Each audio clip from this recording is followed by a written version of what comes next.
Power-hungry HOA board actually tried to straight-up sell my family's inherited farm right from under me. Yeah, you heard that right. These people had the audacity to claim they had the legal right to auction off my grandfather's 150-year-old farmland because it violated their aesthetic standards and decreased property values. But here's the kicker: we weren't even in their jurisdiction. Before we jump back in, tell us where you're tuning in from, and if this story touches you, make sure you're subscribed, because tomorrow I've saved something extra special for you. Let me tell you, what happened next is probably one of the most intense battles I've ever fought, and it shows just how far these HOA tyrants will go to grab land that isn't theirs. They tried everything: fake legal documents, manipulated property lines, even attempted to forge my signature on transfer papers. But they picked the wrong farmer to mess with, and by the end of this story, you'll see exactly why you should never underestimate someone fighting for their family legacy. Now, before I dive into all the crazy details, I want to mention something that a lot of you have been asking about in the comments of my previous videos. Yes, this kind of thing happens way more often than you'd think.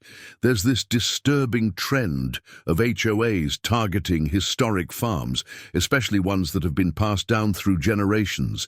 They see these properties as gold mines for development, and they'll use every dirty trick in the book to try to get their hands on them.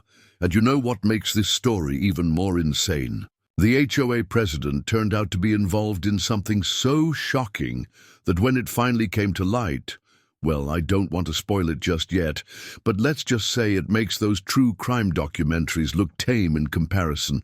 The whole thing started unraveling when they made one crucial mistake. They assumed I was just some simple farmer who wouldn't know how to fight back. Boy, were they wrong about that. I've got to say, sharing these stories has really opened my eyes to how many of you have faced similar situations. The comments section in my last video was filled with your own HOA horror stories. And it's honestly heartbreaking to see how these organizations sometimes abuse their power. But that's exactly why I think it's so important to share what happened. To me, because knowledge is power. And the more we know about their tactics, the better we can protect ourselves. For those of you who are new to my channel, welcome. And let me tell you, you picked a good time to join, because this story has everything: corruption, betrayal, secret recordings, and even a dramatic courtroom showdown that I still can't believe actually happened. There's a reason why my lawyer said this case would end up in textbooks, and by the end of this video, you'll understand exactly why. The whole thing started last summer, right when we were preparing for what should have been our biggest harvest season yet. I had no idea that walking into my mailbox that morning would trigger a chain of events that would test every ounce of resilience I had.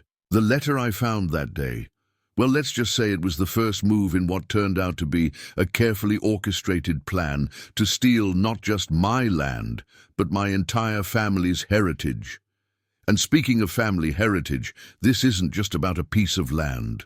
This farm has been in my family since before the Civil War. My great-great-grandfather built it with his own hands, and every generation since then has added their own piece to its story. The old oak tree by the North Field, my grandfather planted. That when my father was born, the stone wall running along the eastern boundary, I helped rebuild that with my dad when I was just 12 years old. Every inch of this place holds memories that these HOA bureaucrats tried to erase with their fancy paperwork and false claims.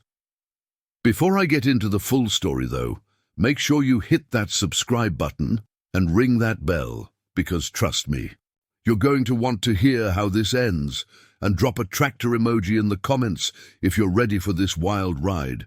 This story isn't just about saving a farm, it's about standing up to corruption and fighting for what's right, no matter how powerful your opponents might seem. All right, let me take you back to where it all began, and show you just how deep this rabbit hole goes. You see, farming isn't just a job in our family. It's woven into the very fabric of who we are. My great-great-grandfather, Thomas Miller, first settled this land back in 1868, right after he returned from the Civil War. The story goes that he walked for 3 weeks straight until he found this perfect piece of land, nestled between rolling hills with soil so rich it was almost black. He bought these 200 acres with every penny he had saved during the war, including the money he made selling his service revolver. What makes this even more special is that he didn't just start farming here. He actually helped establish the entire community. The old-timers around here still talk about how Thomas would share his farming knowledge with anyone who asked, helping other families get their start. He even donated part of his land to build the first schoolhouse in the area, which is now a historical landmark just down the road from our main barn. My grandfather, James Miller, was probably the one who taught me the most about what it really means to be a steward of this land. He had this saying that stuck with me ever since I was knee-high to a grasshopper. A farmer doesn't just grow crops, son. We grow tomorrow. Every morning, before the sun would even think about rising, he'd be out there checking the fields, talking to the plants like they were his children. He knew every inch of this land like the back of his hand, and he made sure to pass that knowledge down to me. I remember this one particular summer evening when I was about 13. Grandpa James took me up to the highest point of our property, right where the old oak tree stands. We sat there as the sun was setting, and he pulled out this worn leather journal from his overall pocket. That journal, it turned out, contained over a century of our family's farming secrets. Everything from the best time to plant different crops based on our specific soil type to special techniques for predicting early frosts that had been perfected over generations. "Listen here, Daniel," he said to me, and I can still hear his voice clear as day. "This land isn't just dirt and rocks. It's alive, and it's got a memory longer than any of us. Every season teaches us something new, and every harvest holds lessons from the past." He then showed me notes in that journal, dating back to his grandfather's time, all written in different handwriting, but all sharing the same deep respect for the land. The really incredible thing about our farm is how it's evolved over the years, while still staying true to its roots. My father, Robert Miller, was the one who modernized a lot of our operations back in the 80s, but he did it in a way that respected all the traditional knowledge we'd accumulated. He introduced sustainable farming practices before they were even popular, using techniques that his great-grandfather had actually used, but combining them with modern technology. We've got these incredible irrigation channels that my great-grandfather designed, working perfectly alongside the computer-controlled drip systems my father installed. The old stone barn that Thomas built still stands strong, now housing some of the most advanced agricultural equipment you can find. But the real magic isn't in the equipment or the buildings, it's in how each generation has added their own chapter to our family's story while preserving everything that came before. This property has seen 5 generations of Millers grow up, learn to walk, learn to farm, and pass on their knowledge to the next generation. Every field has a story, every building holds memories. That big maple tree near the creek, that's where my father proposed to my mother. The small cottage near the western field, that's where I took my first steps. The ancient apple orchard on the eastern slope. Those trees were planted by my great-grandmother, and they're still producing some of the sweetest apples you'll ever taste. We've weathered every storm that's come our way, both literal and figurative.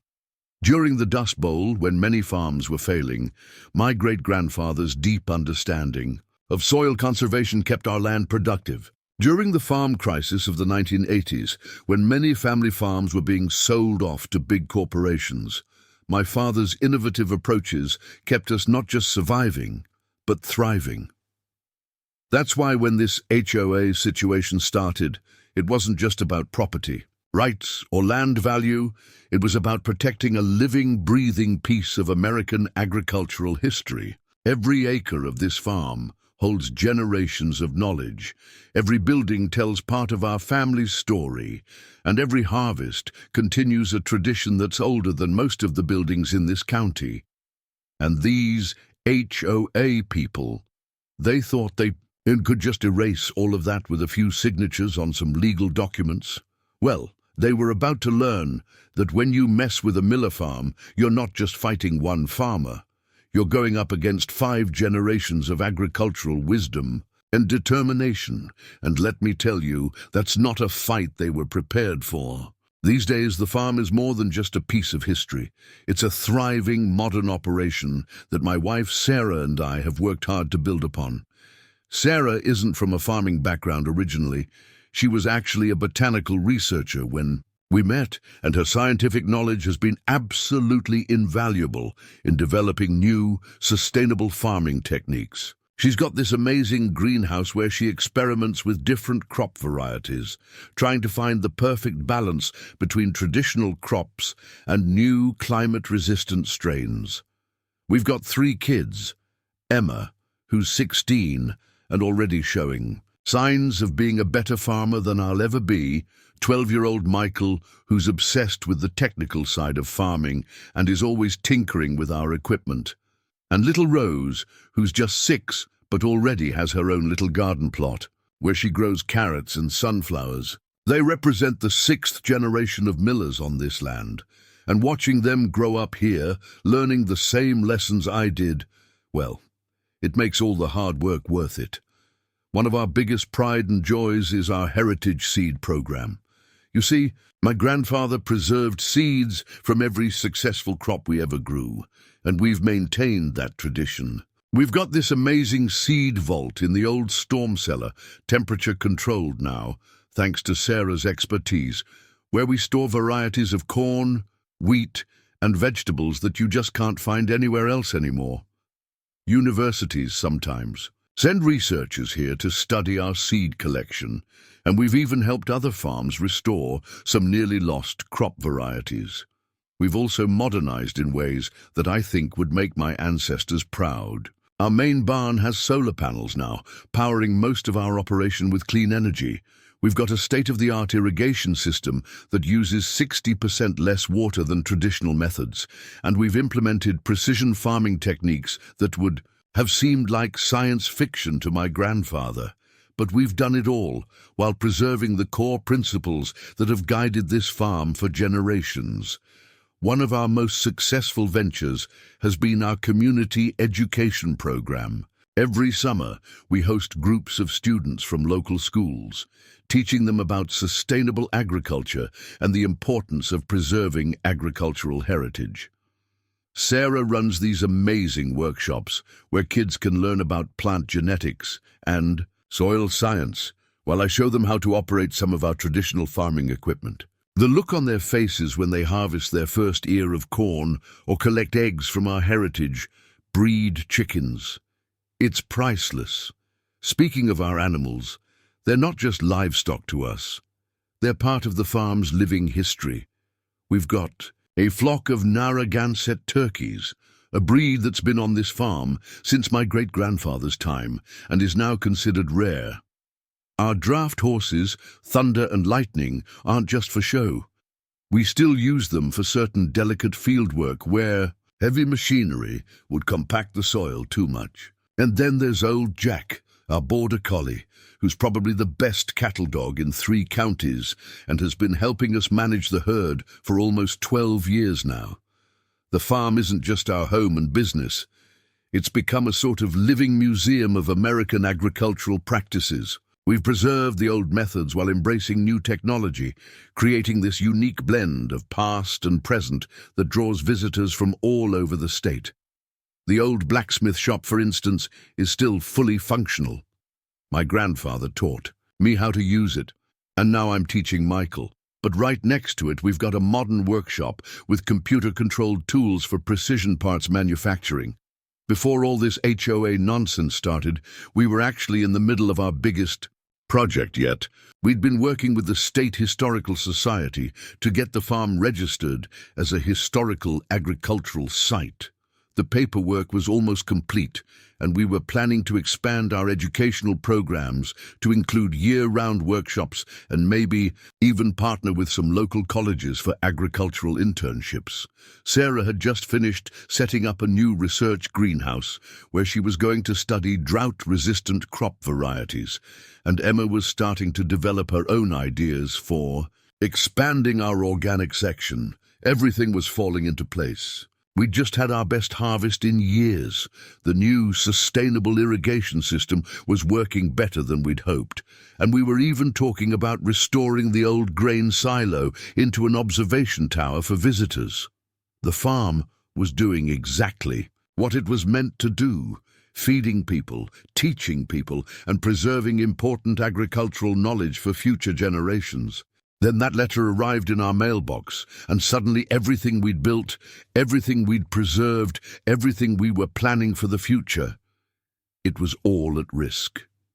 But looking back now, I realized that we were actually incredibly lucky that day, because if that letter hadn't arrived when it did, if we hadn't caught onto their scheme when we did, well, let's just say that what we eventually uncovered about this HOA would have had much worse consequences than just losing our farm. The heart and soul of our farm isn't just in its history or even its buildings. It's in all the special, little things that make it uniquely ours. Take our heritage apple orchard, for example. These aren't your typical store-bought varieties. We've got trees producing apples you can't find anywhere else in the country. There's this one tree, right, in the center of the orchard, that produces these incredible striped red and gold apples. We call them Miller's Sunset, because my great-grandmother discovered this natural mutation back in 1932. That single tree has been carefully grafted and preserved through 4 generations now.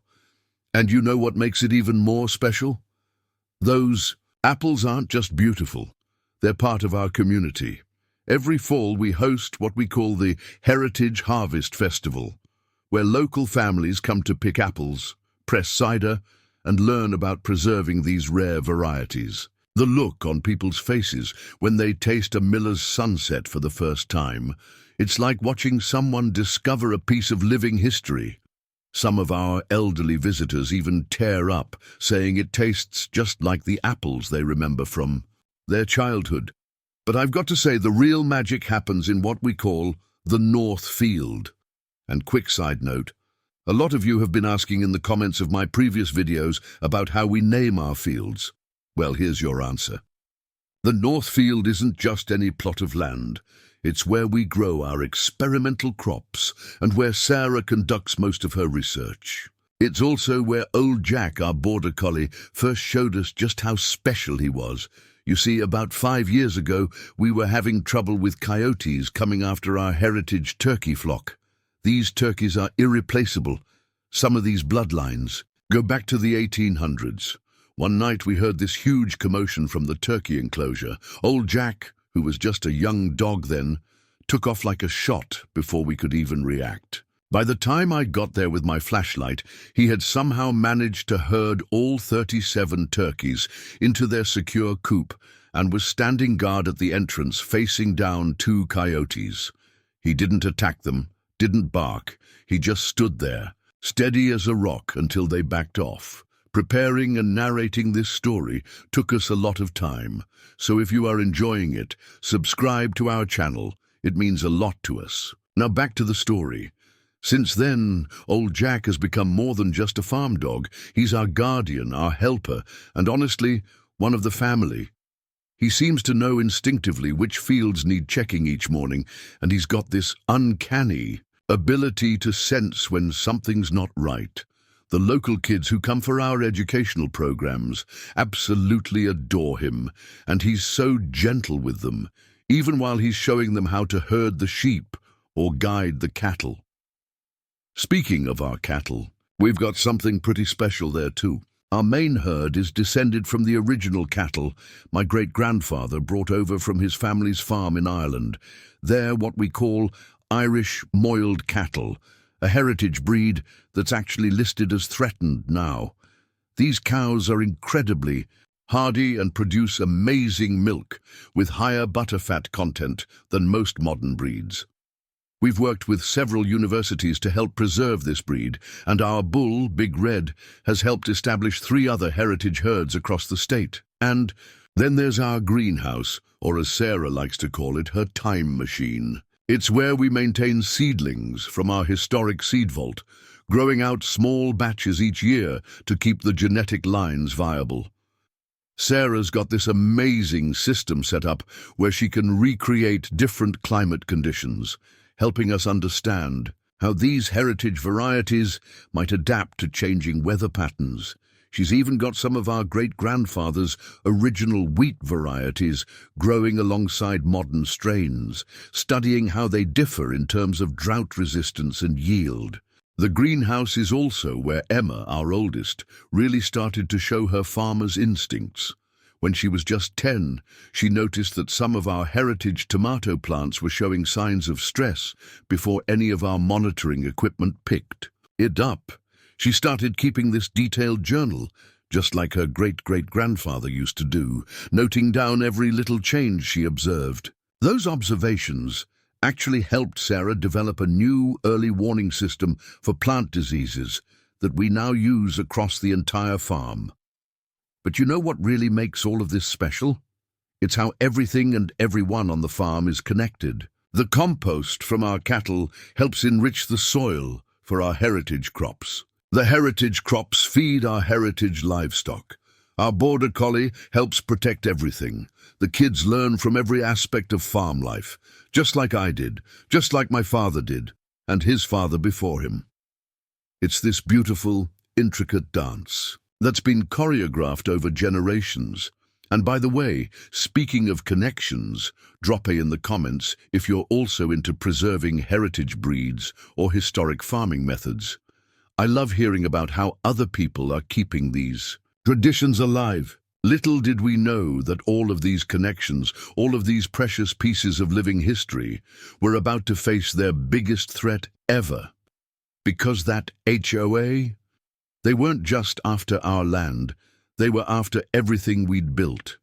Everything. We'd preserved everything we'd dedicated our lives to protecting. The first signs that something was wrong started showing up about 8 months ago. At first, they were so subtle that we almost missed them. It began with these official-looking surveyors showing up at the edges of our property. They claimed they were doing routine work for the county, updating property lines and such. Being good neighbors, we didn't think much of it at the time. Sarah even brought them some of her homemade lemonade while they worked. Looking back now, I could kick myself for being so trusting. Then came the letters.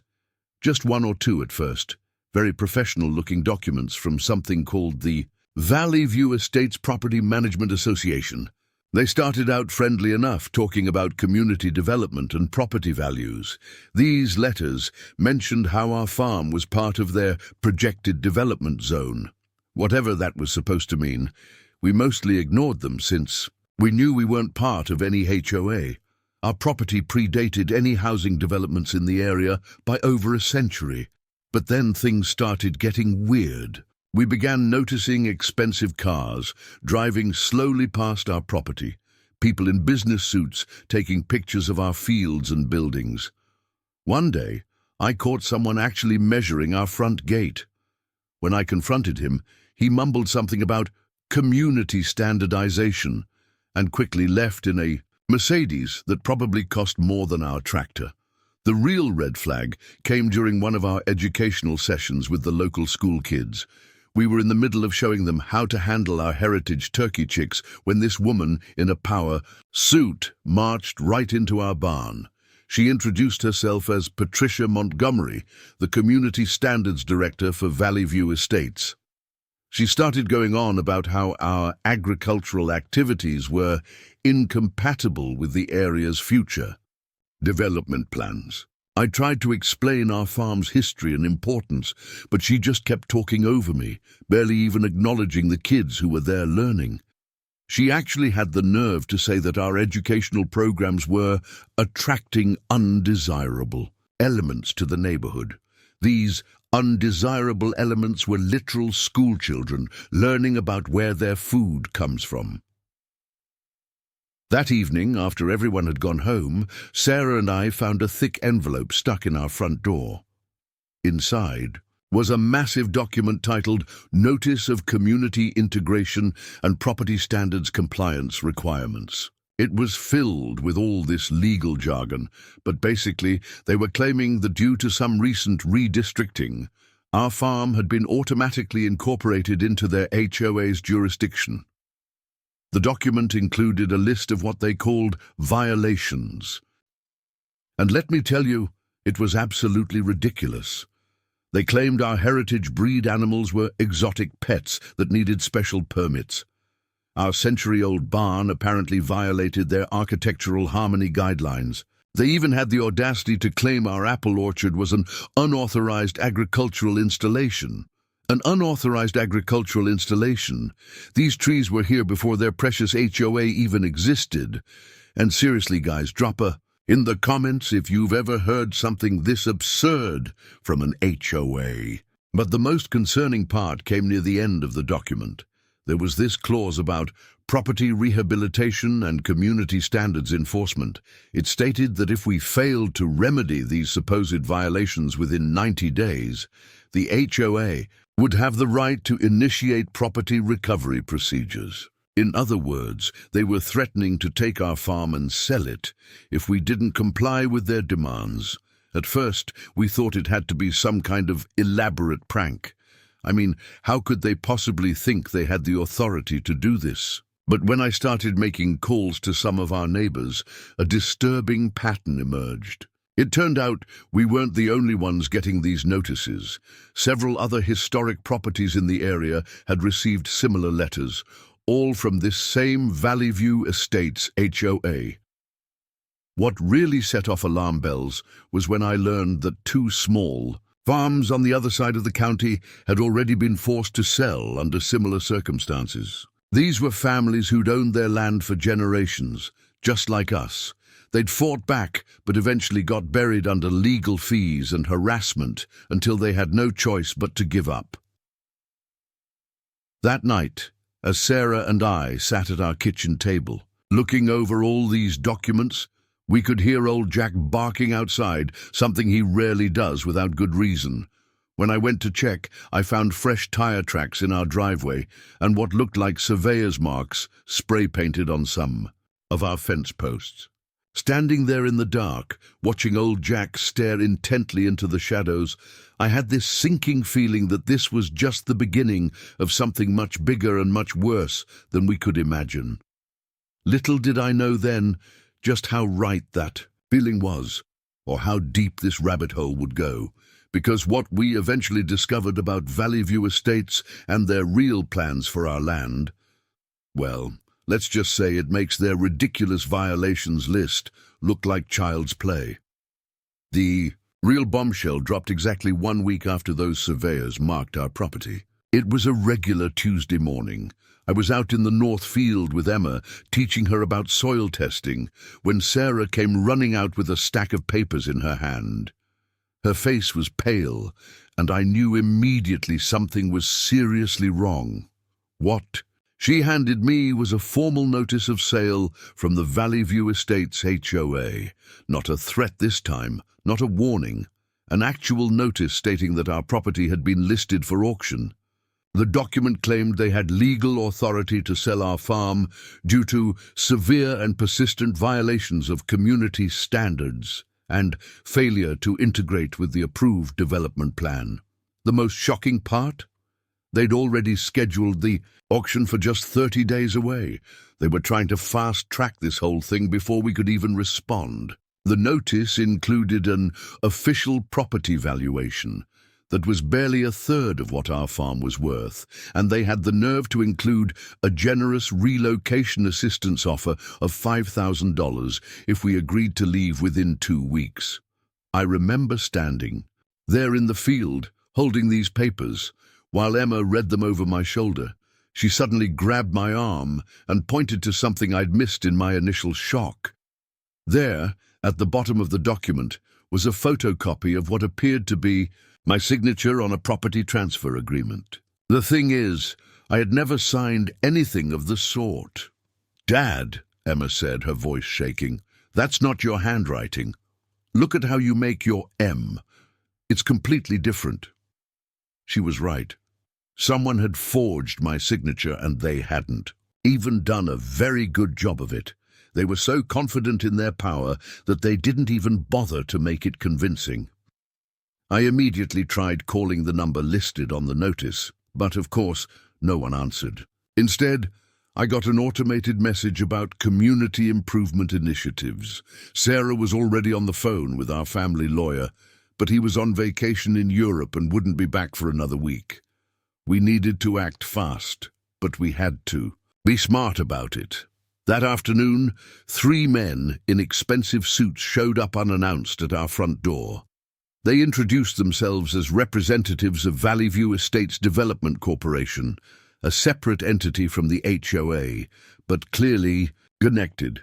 Their spokesman, a slick-looking guy named Richard Thompson, tried to play it friendly at first. "Mr. Miller," he said with this practiced smile, "we understand this must be quite a shock, but we're here to make this transition as smooth as possible." He pulled out a checkbook right there on our porch. "We're prepared to increase the relocation. Assistance to 10,000 if you'll agree to vacate within 7 days. I felt my blood boiling, but years of farming teach you patience. Instead of losing my temper, I invited them inside. Sarah caught my eye. She knew exactly what I was doing. We led them into our kitchen, where the walls are covered with photographs, documenting our farm's history. Family portraits going back 5 generations, pictures of our children growing up here, awards and certificates from our heritage breed conservation programs. Thompson barely glanced at them. Instead, he launched into this rehearsed speech about progress and community development. He talked about how our farm was holding back property values and how their planned luxury development would benefit everyone. Then he dropped what he probably thought was his trump card. "Mr. Miller," he said, sliding a document across our kitchen table, "we've already secured preliminary approval from the county for rezoning this entire area. This is happening whether you cooperate or not. The smart play here is to take our offer and walk away with something." That's when Sarah spoke up. She'd been quiet until now, but I could see she'd been studying these men carefully. "Mr. Thompson," she said, her voice steady but ice-cold, "could you please explain how you obtained my husband's signature on that property transfer agreement?" The question caught him off guard. For just a split second, his polished facade cracked. He quickly recovered, claiming all the paperwork was in order and properly filed, but we'd seen that moment of panic. That's when I knew for certain they were operating completely outside the law, counting on intimidation and fast action to get what they wanted. The meeting ended with Thompson making what he called their final generous offer, now up to $15,000, for immediate vacation of the property. When we refused, his friendly manner disappeared entirely. "Mr. Miller," he said as they were leaving, "I strongly suggest you consider the consequences of fighting this. Some things are worth more than money or family history." As we watched them drive away in their luxury cars, Sarah squeezed my hand. "They just threatened us," she said quietly, "right here in our own kitchen." She was right, but what Thompson and his cronies didn't understand was that they'd actually just made a huge mistake. Because that threat, it wasn't just aimed at me and Sarah, it was aimed at our children, at our heritage, at everything our family had built over 5 generations, and if there's one thing you don't do to a Miller, it's threaten our family legacy. After those men left our property, I knew we needed to understand exactly what we were up against. So I started digging into the history of Valley View Estates, and what I discovered was absolutely mind-blowing. This wasn't just some regular HOA trying to throw their weight around. This was something much more calculated and sinister. Valley View Estates had only been formed 3 years ago, but their reach had grown exponentially in that time. They started by buying up a small development of luxury homes about 2 miles from our farm. Nothing too suspicious there, just another upscale housing project. But then they began what they called their Community Integration Initiative. I spent that evening making calls to everyone I knew in the area, and a disturbing pattern emerged. Old Mrs. Henderson, who runs the local historical society, was particularly helpful. She'd been keeping track of all the property changes in our county for the past 40 years, and what she told me made my blood run cold. "Daniel," she said, her voice shaking with anger, "in the past 18 months, Valley View Estates has acquired 14 historic properties in our county alone, and not a single one of them was a legitimate sale." She went on to explain how they'd used a combination of legal pressure, harassment, and what she called creative paperwork to force people out of homes and farms that had been in their families for generations. But here's where it gets really interesting. I managed to track down James Cooper, whose family had lost their apple orchard to Valley View 6 months ago. He agreed to meet me at a diner 2 towns over. He was that worried about being seen, talking to me. What he revealed helped us understand the full scope of what we were dealing with. "They don't just want the land," James explained, his hands trembling as he clutched his coffee cup. "They're systematically erasing our agricultural heritage." He showed me photographs of what they'd done to his family's orchard. Within weeks of forcing them out, they'd bulldozed every single apple tree, some over 100 years old, to make way for what they called a lifestyle enhancement center. The more we talked, the clearer the picture became. Valley View Estates wasn't actually building many houses. Instead, they were buying up historic properties, clearing the land, and then sitting on it. According to James, they were playing a long game, accumulating large tracts of agricultural land to flip to commercial developers once they'd cleared out enough local resistance. But the real shock came when we started looking into the people behind Valley View Estates. Remember Richard Thompson, the guy who threatened us in our kitchen? Turns out he's not just some HOA representative. Through some careful research and help from Emma, who's surprisingly good at finding information online, we discovered he's actually a former real estate developer with a history of controversial land deals in 3 different states. The HOA itself was just a front for a much larger corporation, Midwest Development Partners. They'd used this same playbook in other rural communities. Form an HOA, expand its boundaries through questionable legal means, then use it as a weapon to force out long-term residents. They specifically targeted historic farms and properties with significant acreage, using their HOA status as a shield for their real estate speculation. What made their operation particularly devious was how they manipulated local governments. They would make all these promises about bringing in tax revenue and jobs, get preliminary approval for their development plans, and then use that approval to pressure property owners. But in reality, they rarely built anything.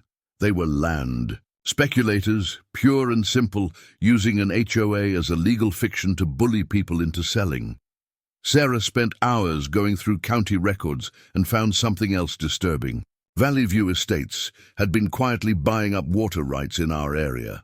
In a farming community like ours, water rights are crucial. By controlling the water, they could essentially control the land, whether they owned it or not. The most infuriating part was how they'd manipulated the system. They'd actually gotten our county to rezone several historic agricultural areas as mixed-use development zones, all based on proposals they had no intention of following through on. This rezoning was their foot in the door, their first step in claiming jurisdiction over properties that should have been well outside their reach.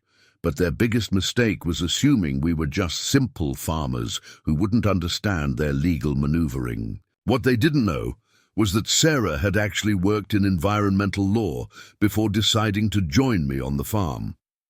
She'd dealt with corporate developers before, and she knew exactly how they operated.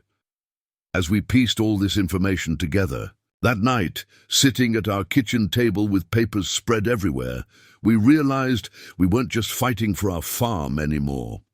We were fighting against a systematic attempt to erase our entire community's agricultural heritage. And that realization, it changed everything about how we approached this fight. The very next morning, we decided to take action. We weren't going to sit around waiting for them to make their next move. Sarah started calling every media outlet in the state, while I reached out to other farmers and landowners in the area. But Valley View Estates had clearly anticipated this kind of resistance, because they immediately launched their own campaign against us. First came the community notifications, glossy flyers distributed throughout the neighboring developments, painting our farm as some kind of environmental hazard. They claimed our heritage breeds were unregulated livestock, and that our organic farming practices were endangering local water quality. The irony of this last claim was almost laughable, considering we'd won state awards for our water conservation methods, but they didn't stop there. They started sending what they called compliance officers to park at the edge of our property and take photographs. These people would sit there for hours, documenting every vehicle that entered or left our farm. When school buses arrived for our educational programs, they photographed the children getting off the buses. It was clearly meant to intimidate us and our visitors. One morning, I found these officials measuring the distance from our property line to our heritage apple orchard. They claimed they were documenting setback violations. When I pointed out that the orchard predated their HOA by over a century, they just kept measuring, acting like I hadn't even spoken. That's when old Jack decided he'd had enough of their presence. He didn't bark or act aggressive, he just herded them back to their cars, the same way he moves our sheep. You should have seen their faces. They tried to maintain their official demeanor while being gently but firmly shepherded off our property by a border collie. And yes, old Jack got extra treats that day. Drop it in the comments if you think he deserved them. But the situation took a more serious turn when they started interfering with our business operations. Suddenly, delivery trucks were being stopped before they could reach our farm. The drivers were being told our access road was under review for community standards compliance. We had to scramble to arrange alternative delivery routes through neighboring properties thanks to some sympathetic local farmers. They even tried to prevent the school buses from reaching us by claiming our driveway wasn't up to community safety standards. Fortunately, the school district superintendent, whose own grandmother had grown up on a farm, saw right through their tactics. She personally came out to inspect our driveway and issued a formal statement confirming its safety. The look on Thompson's face when those buses kept rolling in was priceless. Valley View Estates then tried to hit us where it really hurt. Our heritage seed program. They filed a complaint with the County Agricultural Board, claiming we were operating an unauthorized agricultural research facility. They tried to use our own documentation against us, citing Sarah's careful research records as evidence of unauthorized experimentation. But this is where they really showed their ignorance about farming communities. The head of the Agricultural Board was Dr. Martinez, who had actually collaborated with Sarah on several heritage crop studies. Instead of shutting us down, he used their complaint as an opportunity to formally recognize our seed vault as a vital agricultural research facility. This official designation provided us with additional legal protections they hadn't anticipated. There, frustration started showing in increasingly aggressive ways. They began sending multiple violation notices daily, each with its own ridiculous fine. Unauthorized historical structure maintenance for fixing a fence post. Non-compliant agricultural activity for harvesting our own vegetables. Aesthetic code violations for having tractors visible from the road. The fines totaled over $50,000 in just 1 week. When these tactics didn't work, they tried a new approach. They sent what they called a community integration specialist to offer what they presented as a compromise. She suggested we could keep a small portion of our land as a heritage display area if we agreed to sell the rest for their development. They even offered to name their new luxury shopping center Miller's Farm Plaza, as if that would somehow make up for destroying everything we'd built. Emma, who was home from school that day, listened to their entire proposal without saying a word. When the specialist finished speaking, my 16-year-old daughter looked her straight in the eye and said, "So you want us to help you turn our living heritage into a theme park decoration?" The specialist left shortly after, clearly unsettled by being called out so directly by a teenager. Throughout all of this, we noticed something interesting. While these officials were perfectly happy to harass us with paperwork and regulations, they seemed oddly reluctant to take any action that would require legal documentation. Every time we demanded to see their authority for these actions in writing, they would back off temporarily, only to try a different approach later. We didn't realize it at the time, but this pattern was our first clue that something wasn't quite right with their legal standing. They were making a lot of noise and throwing their weight around, but they were being very careful not to create any official paper trail of their actions. This detail would turn out to be crucial later on, but at the time we were too busy dealing with their daily harassment to fully appreciate its significance. Despite all their harassment, we decided to try one last time to resolve this situation professionally. Sarah suggested we request a formal meeting with the Valley View Estates Board of Directors. We figured if we could just get everyone in the same room, maybe we could make them understand what they were really trying to destroy. Looking back now, I realize how naive that hope was, but it led us to some crucial discoveries. We sent a certified letter requesting a meeting, making sure to document everything properly. Their response was interesting. Instead of an outright refusal, they agreed to meet, but only under their terms. The meeting would have to be at their corporate office in the city, 40 miles away, and we could only bring 2 representatives from our side. They also insisted on having their legal team present. Sarah immediately recognized this as an intimidation tactic. They wanted us off our home ground, away from any local support, but we decided to play along with a few adjustments of our own. We asked Dr. Martinez from the Agricultural Board to accompany us as an independent expert witness. They couldn't really refuse without looking unreasonable, especially since they were bringing their lawyers. The meeting was set for 7 a.m. on a Tuesday. Another power play, trying to disrupt our farm schedule. We arrived early, dressed professionally but still wearing our work boots. I'll never forget walking into that sleek corporate office, the smell of leather and expensive coffee mixing with the honest earth still clinging to our boots. The contrast couldn't have been clearer. Their artificial world versus our natural one. The board members were already seated around a massive conference table, Thompson at the head with 3 lawyers flanking him. They'd positioned the chairs so the morning sun would be in our eyes. Nice try, but farmers know all about working with the sun. Without a word, Sarah calmly adjusted the blinds before sitting down. Thompson started with what he probably thought was an olive branch.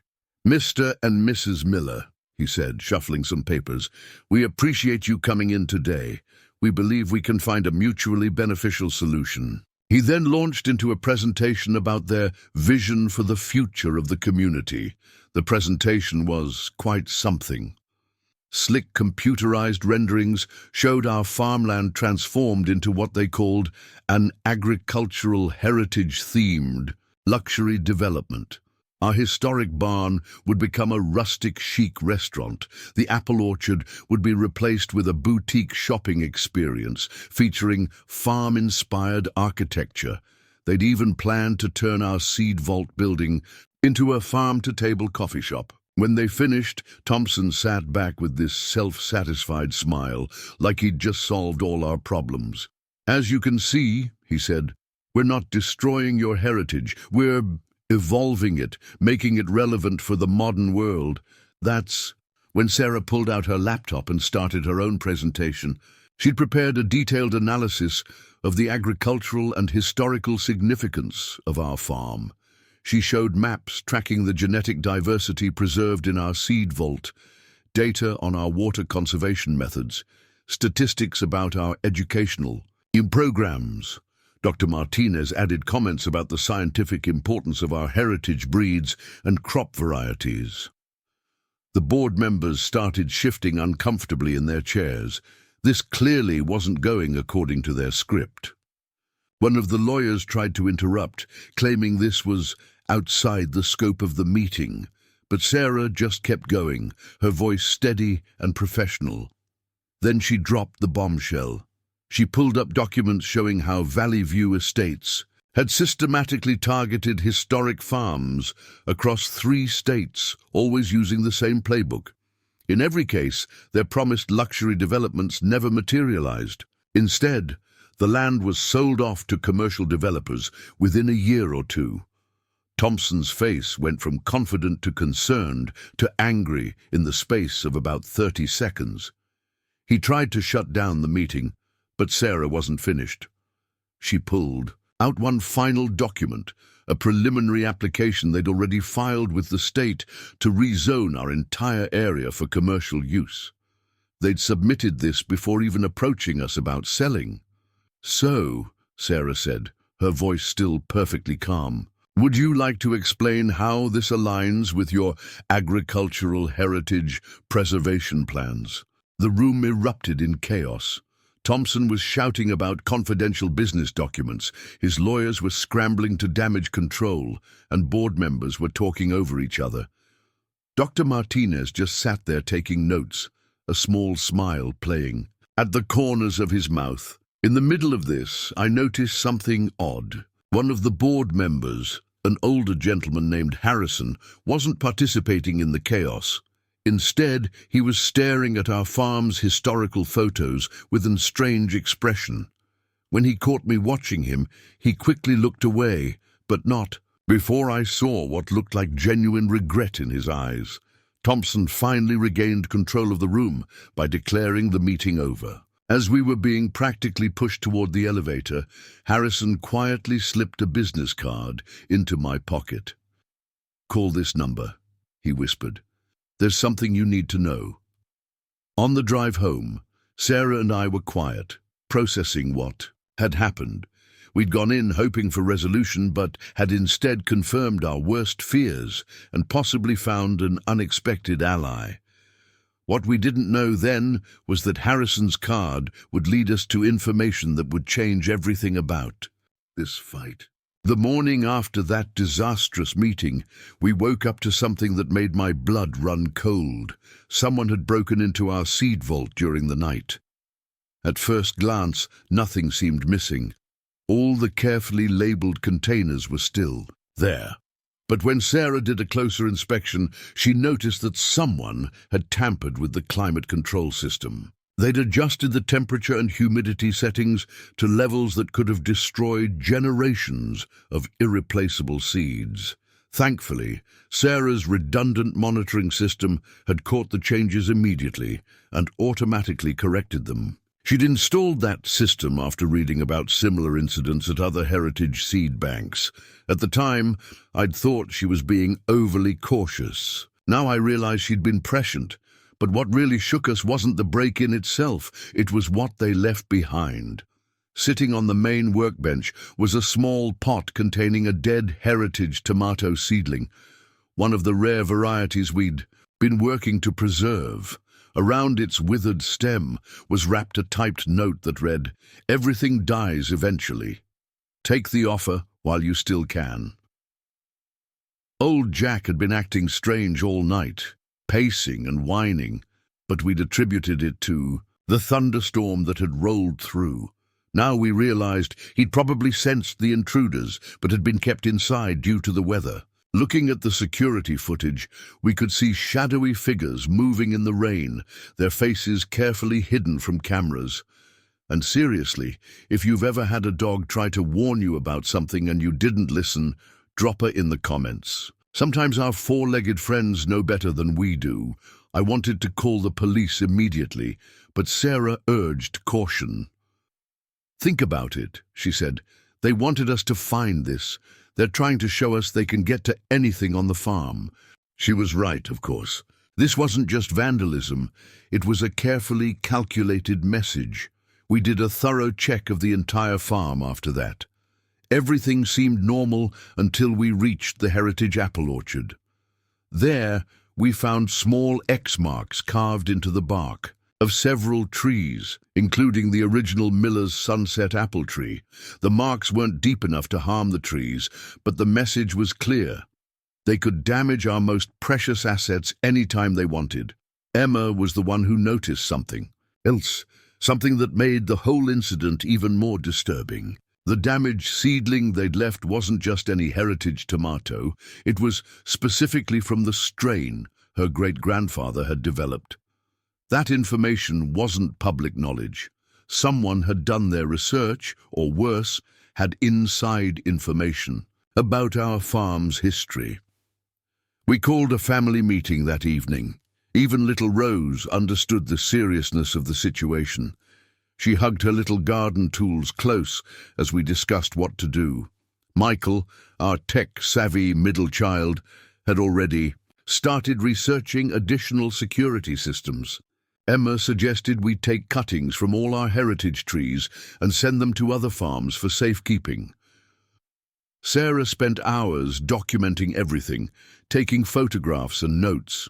She'd learned from her legal background that detailed documentation could be crucial later. While she worked, I noticed her hands shaking slightly, not from fear, but from anger. This wasn't just an attack on our property. It was an attack on our family's legacy. That night, we received an email from an anonymous account. It contained only a real estate listing for a small suburban house in another state, and the message, "Something to consider before things get worse." They were showing us they could track us even virtually, trying to suggest we should just take their money and run. But they'd made a serious miscalculation. See, farmers don't scare easily. We deal with real threats every day, weather that can destroy a year's work in minutes, equipment failures that can cost us everything, market fluctuations that can wipe out our savings. Their corporate intimidation tactics, they were nothing compared to what nature throws at us regularly. Instead of frightening us, that night galvanized our resolve. We started implementing Emma's suggestion immediately, reaching out to trusted farms across the country to preserve backup specimens of our heritage plants. Michael's new security system ideas were put into action, including some clever innovations of his own design. Even little Rose contributed, insisting on painting bright designs on stakes to mark and celebrate our most precious trees, making them more visible and thus harder to damage secretly. The next morning, we found another note in our mailbox, this time with a deadline: 48 hours to accept our final offer or we stop playing nice. They clearly expected us to crumble under the pressure, to give in to fear and uncertainty. What they didn't realize was that each threat, each act of intimidation, was only making our community stronger. Word of the break-in spread quickly through local farming circles. By noon, we had neighbors patrolling the roads around our farm, keeping watch. Local kids who attended our educational programs started showing up with their parents, all volunteering to help protect the heritage trees they'd learned about. But even with all this support, we knew we needed to be prepared for worse to come. Because if there's one thing farming teaches you, it's that you should always watch the horizon for gathering storms.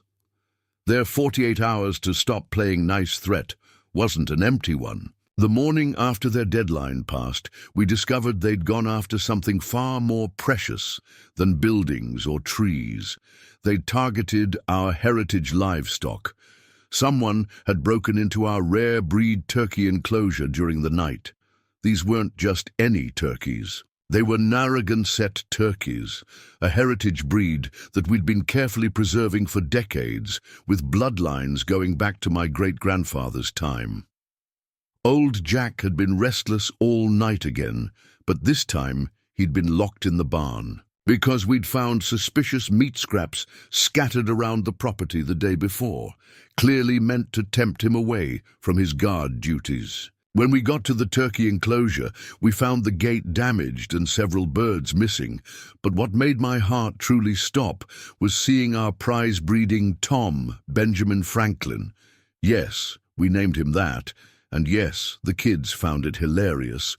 Lying. Motionless in the corner, I rushed to check on him, fearing the worst, but thankfully he was still breathing. There was a half-empty syringe nearby. They'd tried to sedate him, probably to steal him, but must have been interrupted before they could finish. These weren't just random vandals. They knew exactly what they were doing. They'd targeted our most valuable breeding stock, birds that were crucial to our heritage preservation program. Sarah immediately called our vet, Dr. Anderson, who came out within minutes.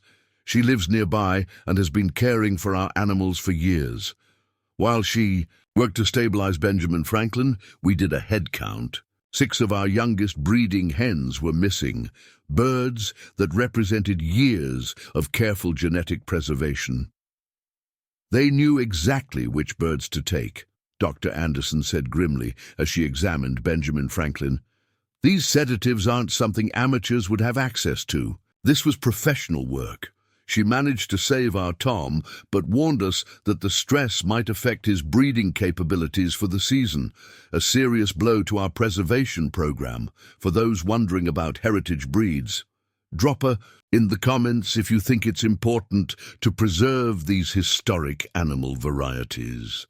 They're not just living history. They're crucial for maintaining genetic diversity. While we were dealing with the turkeys, Emma came running from the barn, her face pale.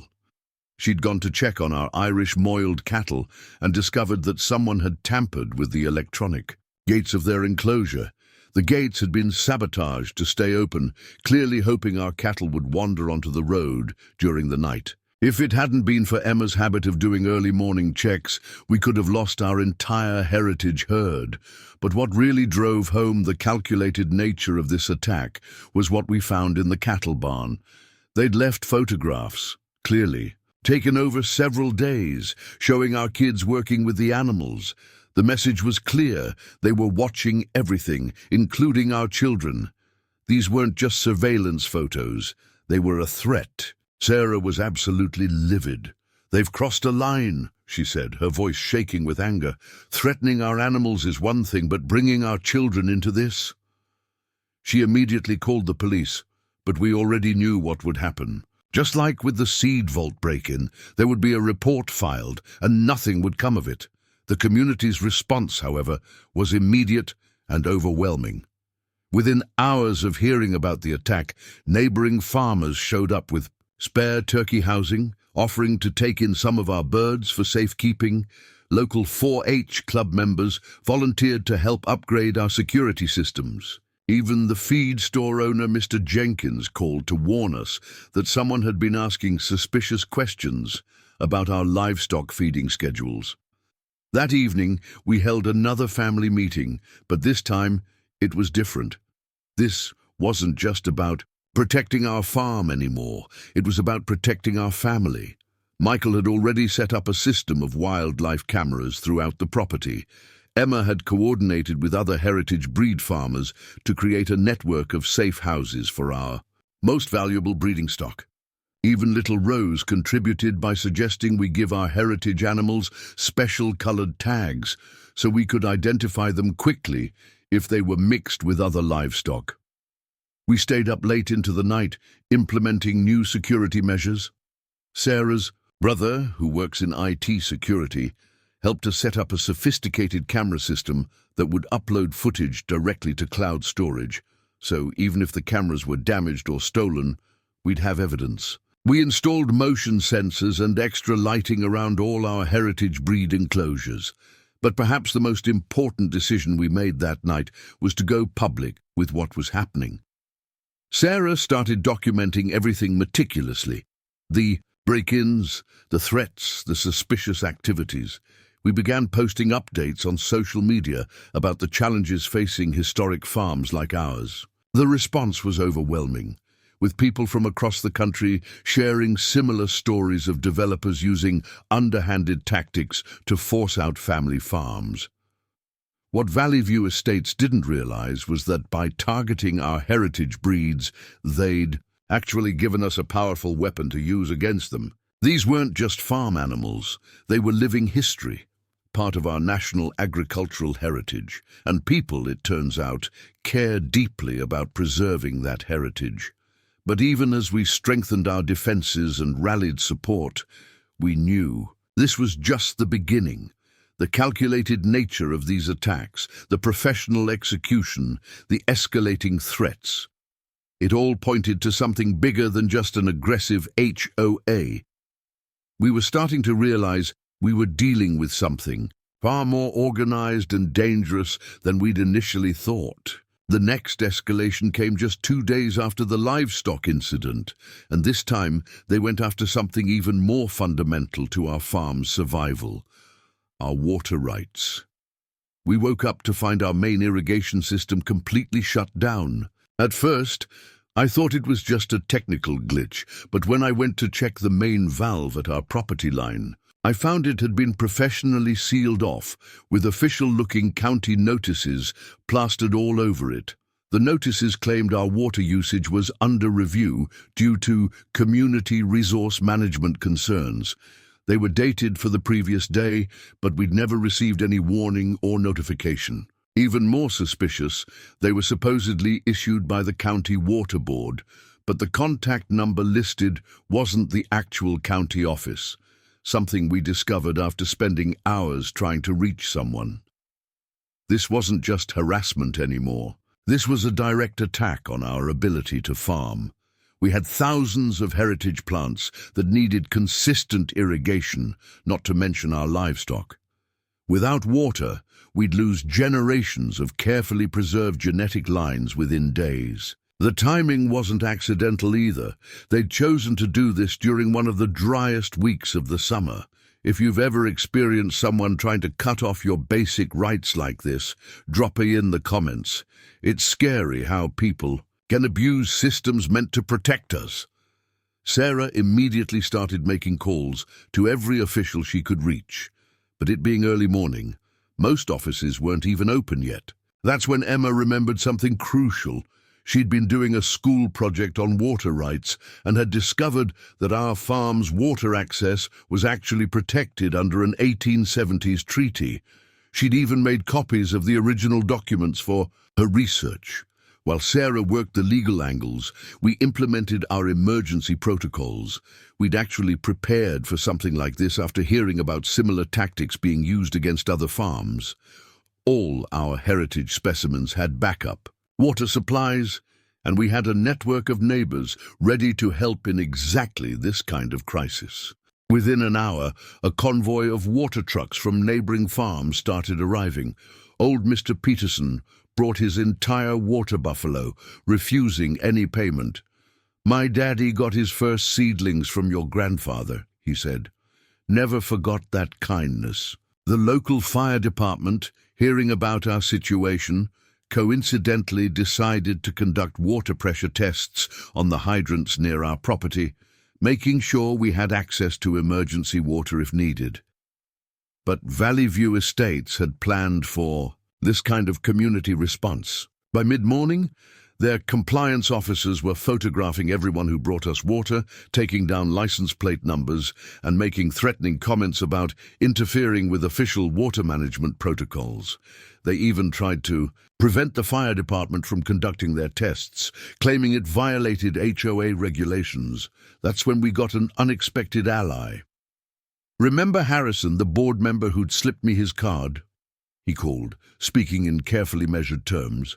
"About reviewing certain documents he'd discovered. He couldn't say much, but he warned us to check the signatures on our water shutdown notices very carefully." Sarah immediately spotted what he was hinting at. The notices had been signed by someone claiming to be a county water board official, but the signature didn't match any current board member. We'd been so focused on dealing with the emergency that we hadn't looked closely enough at the documents themselves. Even more interesting was what Michael found when he zoomed in on photos of the notices. The paper's watermark wasn't from the county, it was from a private printing company. The same company, it turned out, that printed Valley View Estates official documents. They hadn't just harassed us this time. They'd committed forgery of official government documents. But we couldn't just call the police with this information. We needed to catch them in the act, prove that this was part of a larger pattern. So we set up a sting operation of our own. We made a big show of frantically trying to restore our water access, making sure their surveillance people saw us struggling. Meanwhile, Sarah was documenting everything and coordinating with actual county officials. The real county water board representatives arrived by early afternoon, absolutely furious that someone had forged their documents.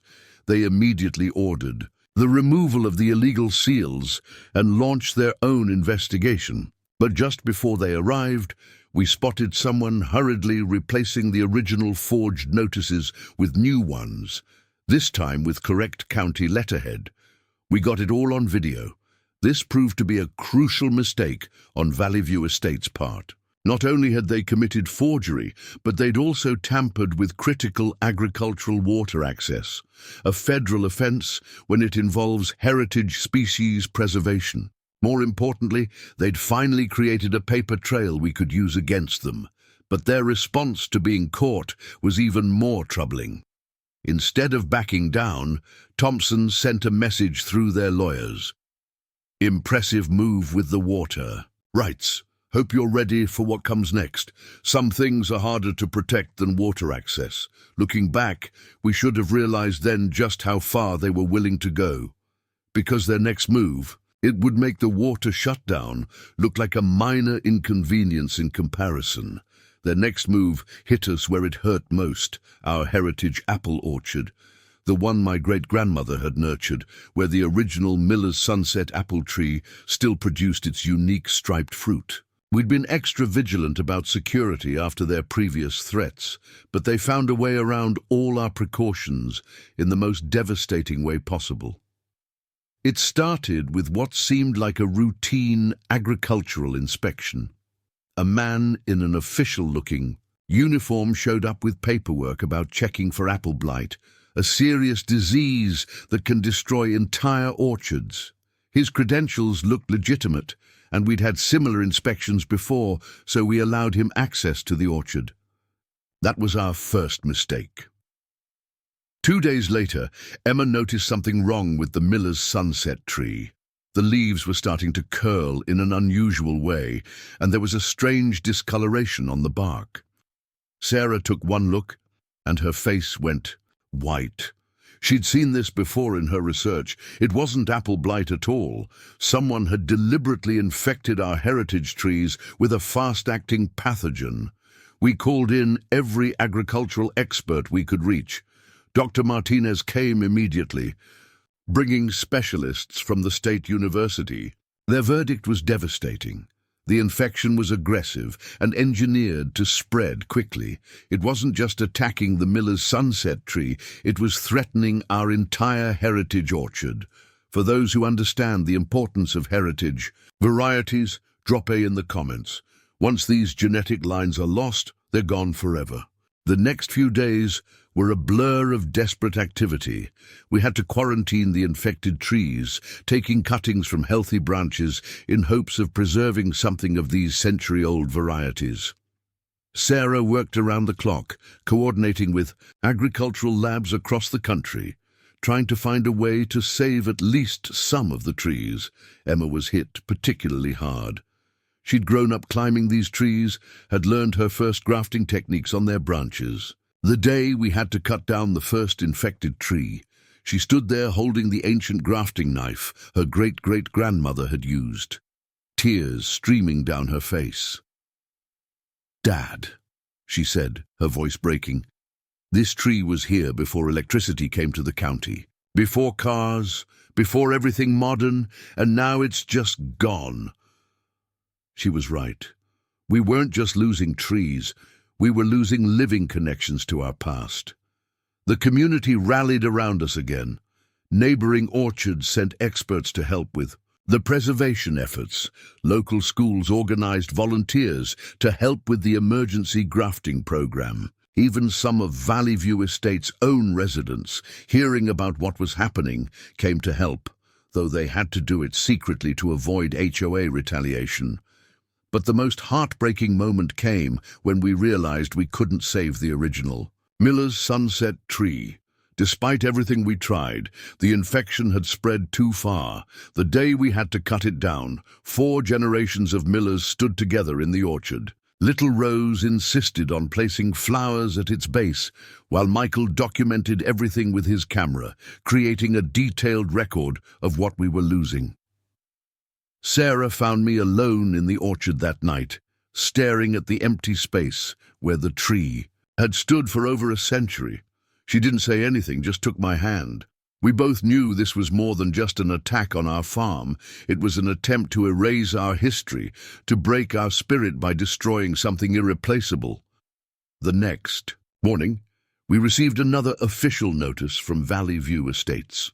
It claimed our orchard was now a hazardous agricultural zone that needed to be properly developed for community safety. They even had the audacity to suggest this proved we weren't capable of maintaining appropriate agricultural standards. But they'd miscalculated badly. Yes, losing those trees was devastating. Yes, a piece of our history was gone forever. But farmers understand better than most that destruction can lead to renewal. We'd managed to save cuttings from most of the varieties. We had detailed records of their genetics. Most importantly, we had something they couldn't destroy. The knowledge passed down through generations about how to nurture these heritage species. That evening, we held a different kind of family meeting. Instead of discussing defense strategies or security measures, we gathered around the kitchen table to plan a new heritage orchard. Emma brought out her great-great-grandmother's notebook, filled with detailed notes about grafting techniques. Michael had already designed an improved layout incorporating everything we'd learned from this disaster. Even little Rose contributed, suggesting we name each new tree after the old one it came from, so they remember their family too. But even as we planned for renewal, we knew we had to do something to stop Valley View Estates once and for all.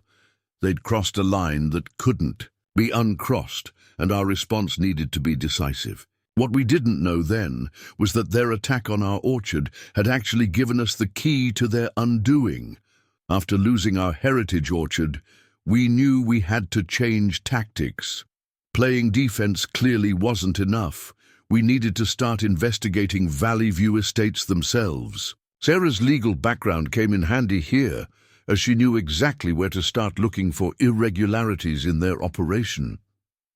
The first breakthrough came from an unexpected source. Remember that agricultural inspector who'd accessed our orchard? Michael, our tech-savvy middle child, had thought to take a photo of his credentials with his phone. When we zoomed in on the ID card, something caught Sarah's eye. The hologram was slightly off. She'd seen enough government IDs in her legal work to know this one wasn't genuine.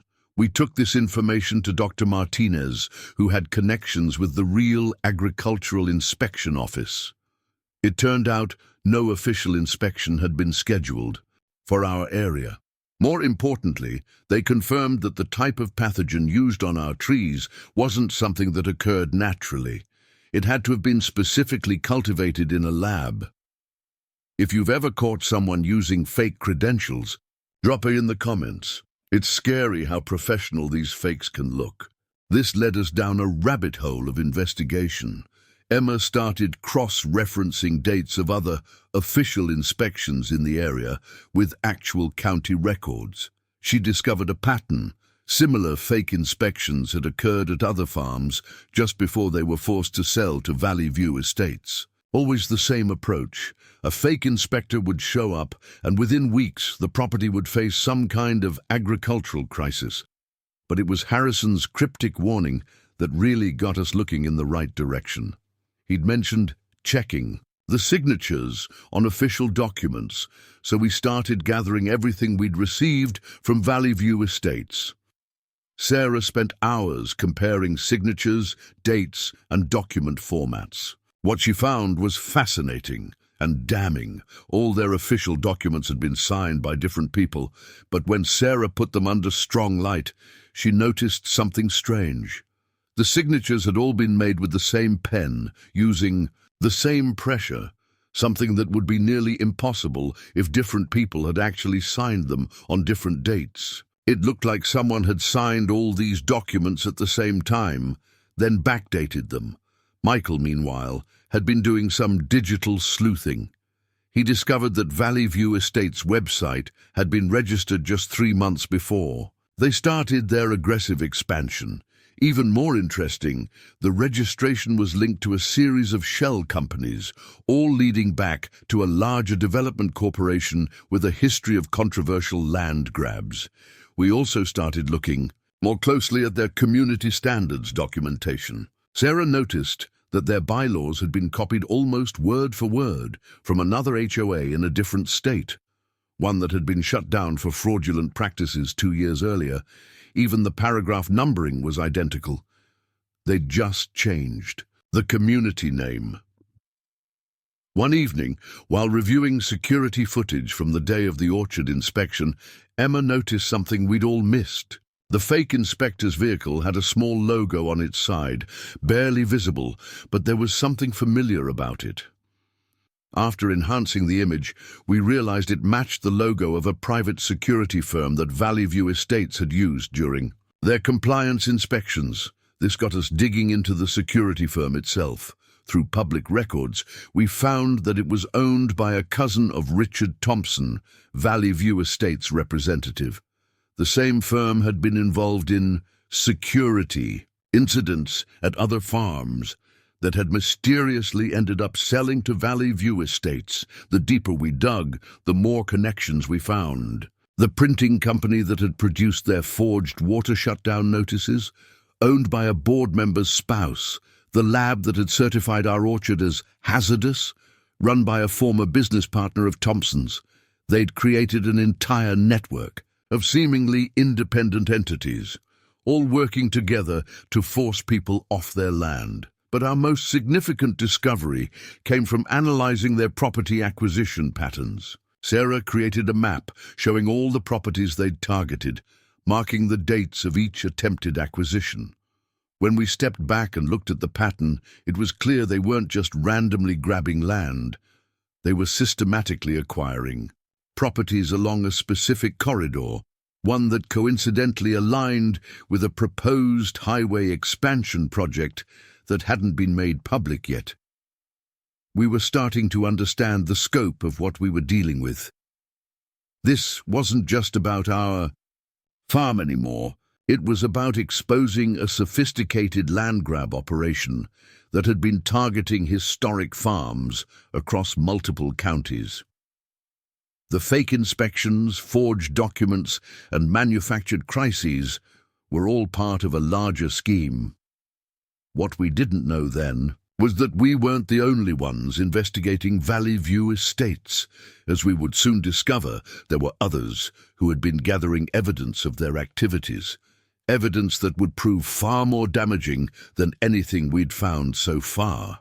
With all the evidence we'd gathered, we knew we needed professional help to figure out our next move. Sarah reached out to her old law school friend, Marcus Chen, who specialized in real estate fraud cases. He agreed to meet us, but insisted on doing it away from both our farm and his office. If these people are as connected as you say, he told us, we need to be careful about who sees us meeting. We met at a small diner 3 towns over, the kind of place where farmers gather for early breakfast. Marcus brought along a forensic accountant named Diana Roberts, who'd worked on several cases involving developer fraud. As we spread out our evidence on the table, their expressions grew increasingly serious. What you've uncovered here, Diana said, examining our financial documents, isn't just fraud, it's a sophisticated racketeering operation.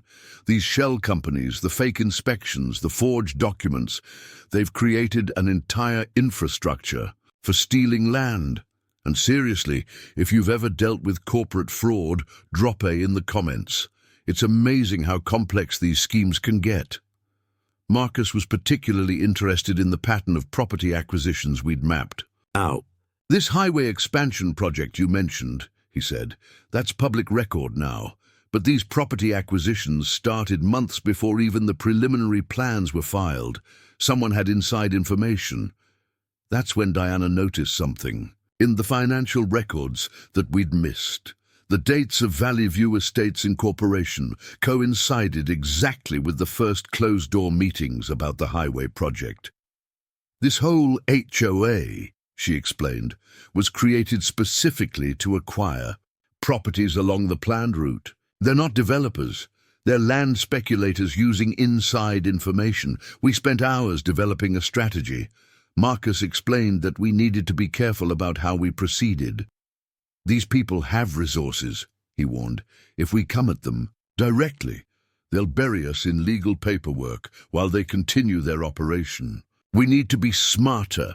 Diana suggested a three-pronged approach. First, we'd need to document every interaction, every threat, every piece of forged paperwork. Second, we'd need to find others who'd been targeted by Valley View Estates and gather their evidence too.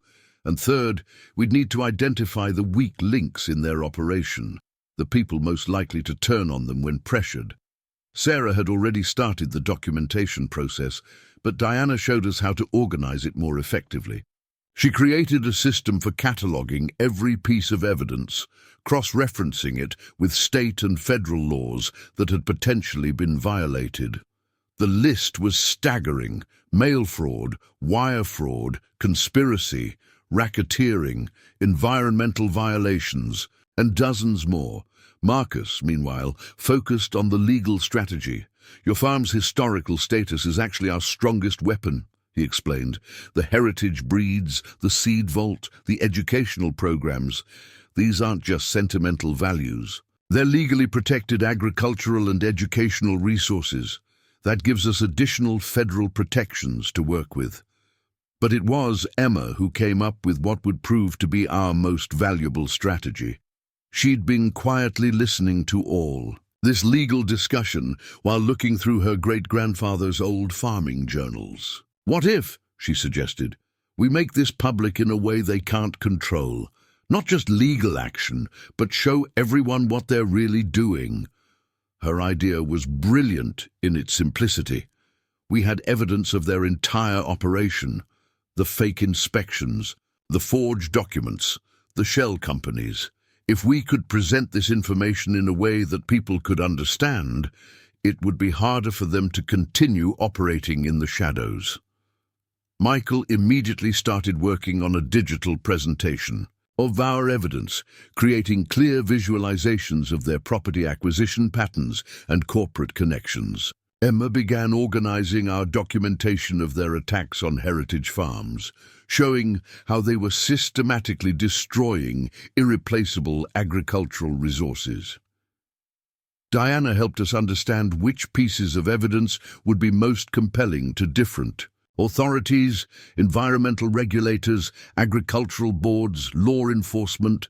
Marcus worked on preparing legal briefs for multiple jurisdictions, ensuring we could file complaints simultaneously to prevent them from covering their tracks. We also started reaching out to other farmers who'd been targeted, but carefully, through trusted intermediaries. Many were initially reluctant to come forward, but when we showed them the pattern we'd uncovered, they began sharing their own stories and evidence. But perhaps most importantly, we began preparing for their inevitable retaliation. Marcus helped us set up legal safeguards for our property. Diana showed us how to protect our financial records and documentation. We even created multiple backup copies of all our evidence, stored in secure locations far from the farm. Sarah summed it up best. "We're not just fighting for our farm anymore. We're fighting to expose a system that's threatening every family, a farm in the region. And this time we're going to do it right. What we didn't realize then was that Valley View Estates was already planning their own major move, but thanks to all our preparation, when they made their big play, it wouldn't go quite the way they expected. Valley View Estates must have realized we were building a case against them because they decided to play their final card, and it was worse than anything we could have imagined. It happened on the morning we were supposed to meet with state agricultural officials about our evidence. We woke up to find our entire farm surrounded by construction equipment, not just a few machines.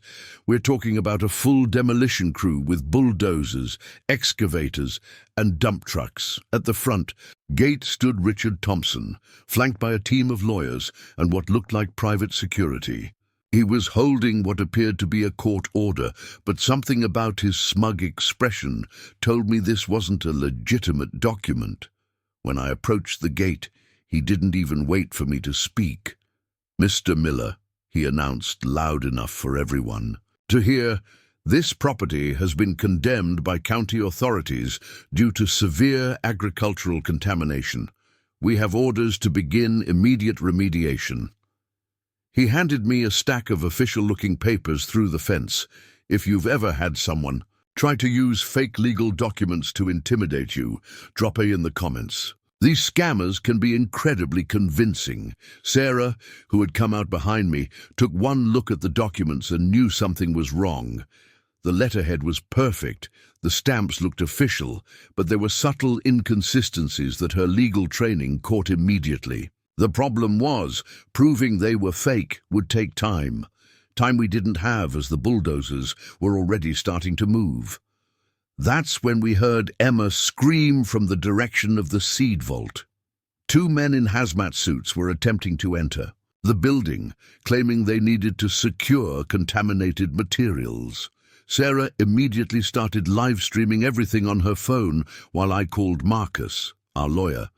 But before he could even answer, Thompson made his real play. "We also have evidence that your heritage breed program has been operating without proper permits," he announced, gesturing to another team heading toward our livestock areas.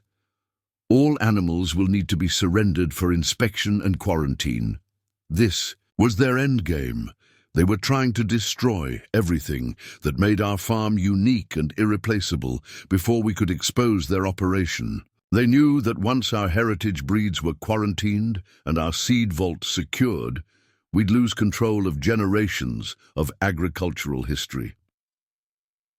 Michael, bless his technical mind, had already activated the farm's emergency protocols. The security systems he'd installed started broadcasting everything to multiple cloud servers. Emma was inside the seed vault, backing up our digital records and engaging the reinforced security doors we'd installed. Even little Rose knew what to do. She was already calling our network of neighboring farmers using the emergency phone tree we'd established. But Valley View Estates had planned for resistance. Thompson produced another document, this one claiming that any interference with their remediation effort would result in criminal charges.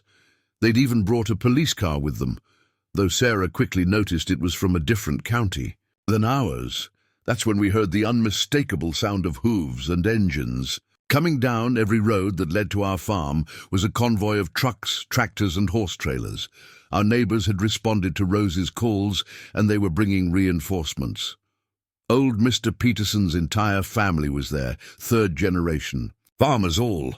The local 4-H club had mobilized every member. Even some of Valley View Estate's own residents had come, finally ready to take a stand against the HOA's tactics. Thompson's face darkened as he saw the crowd gathering. "This changes nothing," he snapped. "We have legal authority to—" He was cut off by the arrival of several official vehicles, real ones this time. Dr. Martinez had called in every agricultural and environmental inspector in the state. The county sheriff, who'd been quietly building his own case against Valley View Estates, arrived with a team of deputies. And right behind them came Marcus, accompanied by state police and FBI agents. See, what Thompson didn't know was that we'd anticipated something like this. Our meeting with state officials hadn't been scheduled for that morning by accident. They were already on their way when Valley View Estates made their move. We'd set a trap and they'd walked right into it.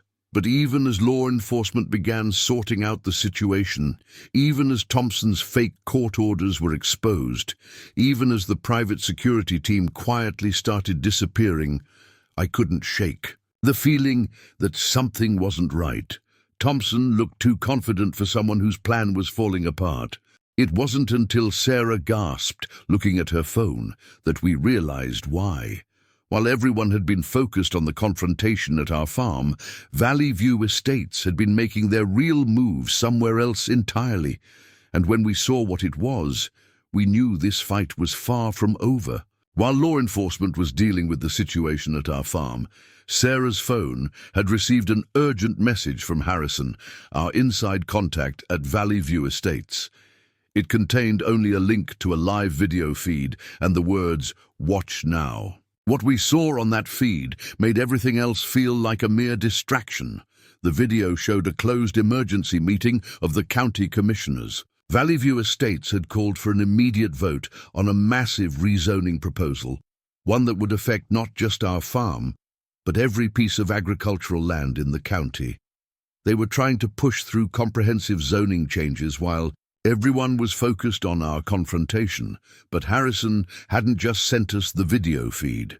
Moments later, another message arrived with dozens of downloaded files, internal emails, meeting minutes, and private communications that blew the whole conspiracy wide open. It turned out that Valley View Estates wasn't just a corrupt HOA. They were part of a multinational development corporation that specialized in acquiring land along future infrastructure routes. If you've ever uncovered corruption bigger than you imagined, drop A in the comments. Sometimes the rabbit hole goes deeper than anyone expects. The documents revealed that Thompson and his associates had known about the planned highway expansion for over 2 years before it was made public. They'd created Valley View Estates specifically to acquire properties along the route, using the HOA as a legal shield for their activities. But that wasn't even the biggest revelation. Emma, who was reviewing the files with us, suddenly grabbed my arm. "Dad, look at this." She'd found evidence that the company had done this before in other states, always following the same playbook. Create a fake HOA, forge documents, manufacture crises, and force out property owners just before major infrastructure projects were announced. But they'd made a crucial mistake in our case. In their rush to acquire properties, they'd gotten sloppy with their documentation.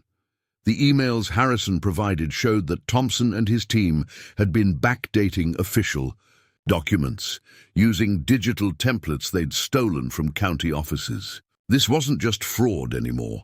It was federal computer crimes. More importantly, the files revealed their real endgame. The highway project was just phase 1.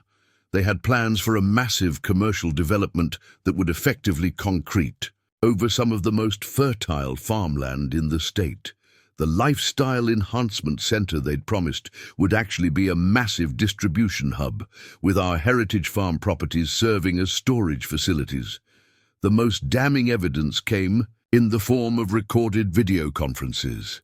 Harrison had apparently been secretly recording their board meetings for months. In one particularly incriminating clip, Thompson openly discussed their strategy for destroying heritage farms.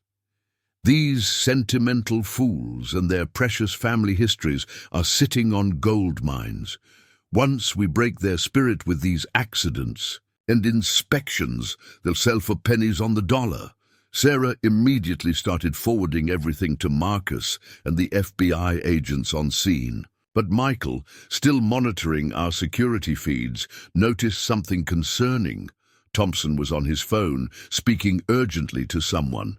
Through our high-resolution cameras, Michael managed to read his lips. "Initiate Protocol Omega." Within minutes, we started receiving reports from other farms in the area. Similar inspection teams were showing up at every heritage farm in the county. It had all been coordinated. If they couldn't take our farm, they'd try to take everyone else's simultaneously. But Harrison had one final bombshell to drop. He forwarded an email thread that showed the company's real vulnerability. They'd leveraged everything on acquiring these properties before the highway project was officially announced. They'd taken out massive loans, betting on their ability to flip the land for huge profits once the project went public. This wasn't just about greed anymore. It was about survival. If they couldn't acquire these properties quickly, their entire house of cards would collapse. The interest on their loans was mounting daily, and their international investors were getting nervous. That's when Emma made the connection that changed everything. She pulled up the property maps we'd created and overlaid them with the company's internal documents. "Look," she said, pointing to a pattern none of us had noticed before. "They haven't just been buying farms. They've been specifically targeting properties with water rights. This isn't about the highway at all. It's about controlling the entire region's water supply." She was right. The highway project was just a cover for something much bigger. In the midst of increasing drought conditions, they were trying to gain control of every major water source in the county. Once they controlled the water, they could control everything else, but their house of cards was about to come crashing down, and Harrison had given us the perfect way to make it happen. We just had to move fast before Thompson could complete his Protocol Omega. With Harrison's evidence in hand and Thompson's Protocol Omega already in motion, we knew we had to act fast. Sarah immediately started coordinating with Marcus and the FBI agents, while I reached out to our network of farmers. But it was Emma's water rights discovery that gave us our battle plan. If they're leveraged to the hilt on loans, Sarah realized, we don't need to fight them property by property. We just need to spook their investors. She quickly set up a conference call with Marcus and Diana, our forensic accountant. Within minutes, they had outlined a three-pronged attack that would bring Valley View Estate's entire operation crashing down. If you've ever been part of taking down a corrupt organization, drop A in the comments. Sometimes the biggest bullies have the biggest weaknesses. First, we leaked the evidence of their water rights scheme to every major media outlet in the state. Michael had prepared a comprehensive digital package that laid out the conspiracy in terms anyone could understand. The story went viral almost immediately. People were outraged at the attempt to monopolize water resources during a drought. Second, Marcus filed emergency injunctions in 3 different courts simultaneously.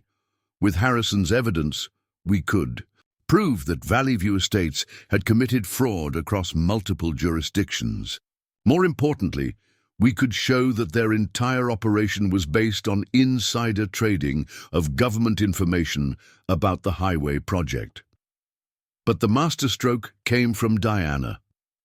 She identified the international investment groups backing Valley View Estates and sent them detailed evidence of the company's fraudulent activities.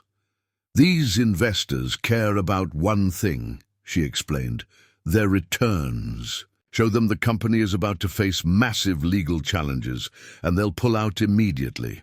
Thompson must have realized what we were doing, because he suddenly showed up at our property again, this time alone.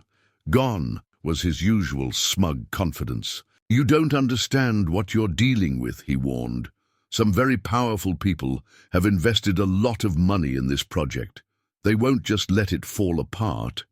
That's when Emma stepped forward, holding up her tablet showing their internal emails. "You mean the same powerful people who don't know you've been lying to them about having secured water rights to these properties?" she asked.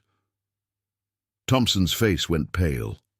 Within hours, the dominoes started falling. The first investment group pulled out by mid-afternoon, triggering a clause in their contract that forced immediate loan repayment. 2 more followed within the hour. Valley View Estates' carefully constructed house of cards was collapsing in real time. But Thompson had one last desperate play. He tried to call an emergency meeting of the county commissioners to force through the rezoning before everything fell apart. What he didn't know was that we'd been working with Commissioner Rodriguez, who had been gathering his own evidence of their corruption. The commissioner's meeting turned into an absolute spectacle. As Thompson tried to present his rezoning proposal, Commissioner Rodriguez systematically exposed every lie, every forged document, every illegal action. The local media was there to capture all of it, broadcasting live as Thompson's empire crumbled. That final blow came when Harrison himself showed up at the meeting. As a board member of Valley View Estates, his public testimony about their illegal activities was devastating. He revealed that he'd been working with federal investigators for months, documenting everything. Thompson actually tried to run from the meeting room, but was stopped by FBI agents who'd been waiting outside. What followed was like watching a cascade of dominoes. The company's remaining investors pulled out en masse. Their loans were called in, the fake HOA was dissolved by court order, and most satisfyingly, every one of their attempted property seizures was invalidated. But the real victory wasn't just taking down Valley View Estates. In the aftermath, Commissioner Rodriguez proposed new regulations to protect heritage farms from similar schemes. The State Agricultural Board fast-tracked protections for historic water rights, and our network of farming families emerged stronger than ever, now formally organized to protect our shared heritage. Sarah made sure every affected family got their property rights fully restored. Marcus helped set up a legal defense fund for heritage farms, funded partly by seized assets from Valley View Estates. Even some of their former board members, disgusted by what they'd discovered, contributed to making things right. As we watched Thompson and his key conspirators being led away in handcuffs, Emma asked a question that made us all think, did they really believe they could just erase generations of farming history for profit?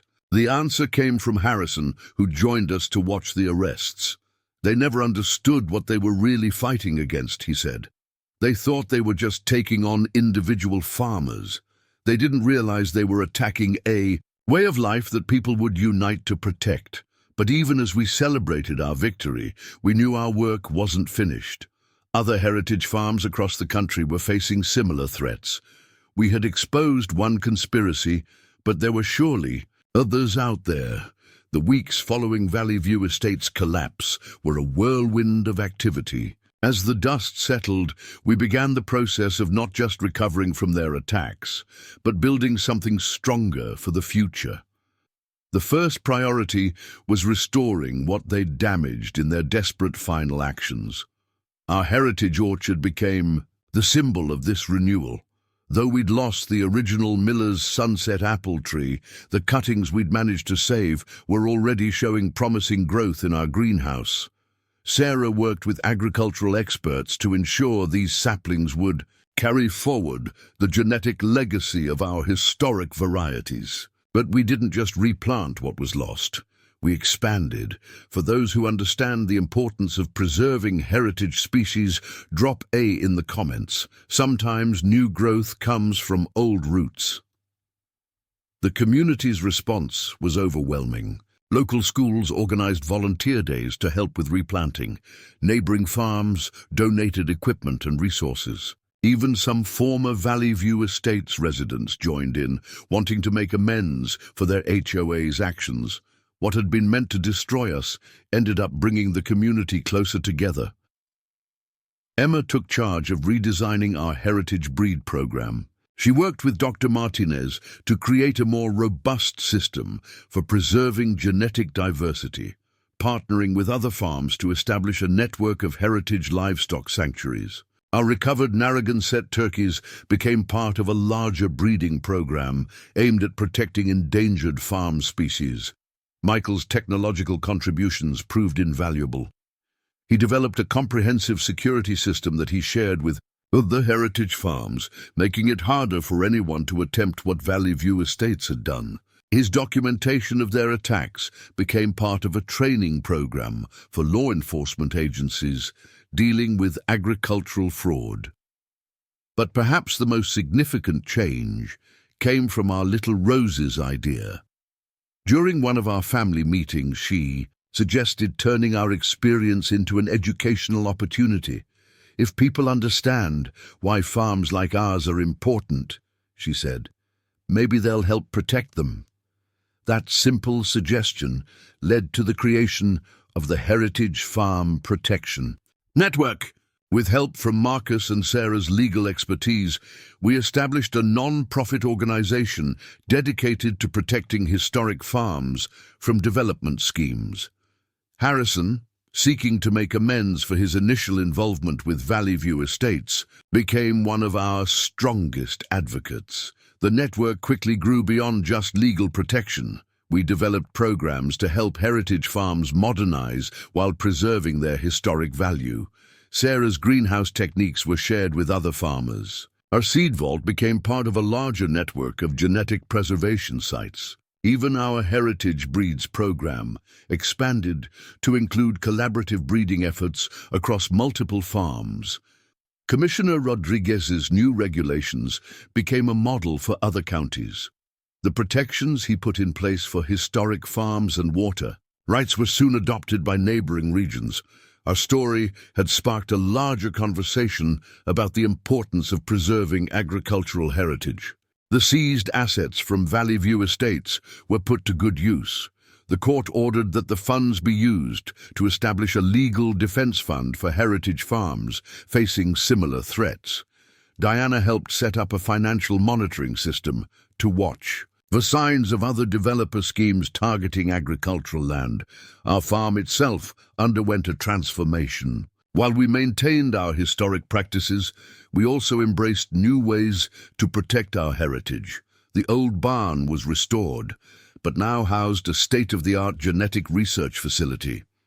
The apple orchard was replanted with both historic and new varieties, creating a living laboratory for agricultural biodiversity. The most touching moment came when we held a community celebration to mark the planting of new heritage apple trees. Emma had carefully nurtured grafts from our lost trees, and each new sapling represented a piece of history preserved. As we planted them, families who had helped us in our fight against Valley View Estates each adopted a tree, promising to help protect it for future generations. Old Mr. Peterson, speaking at the celebration, summed it up perfectly.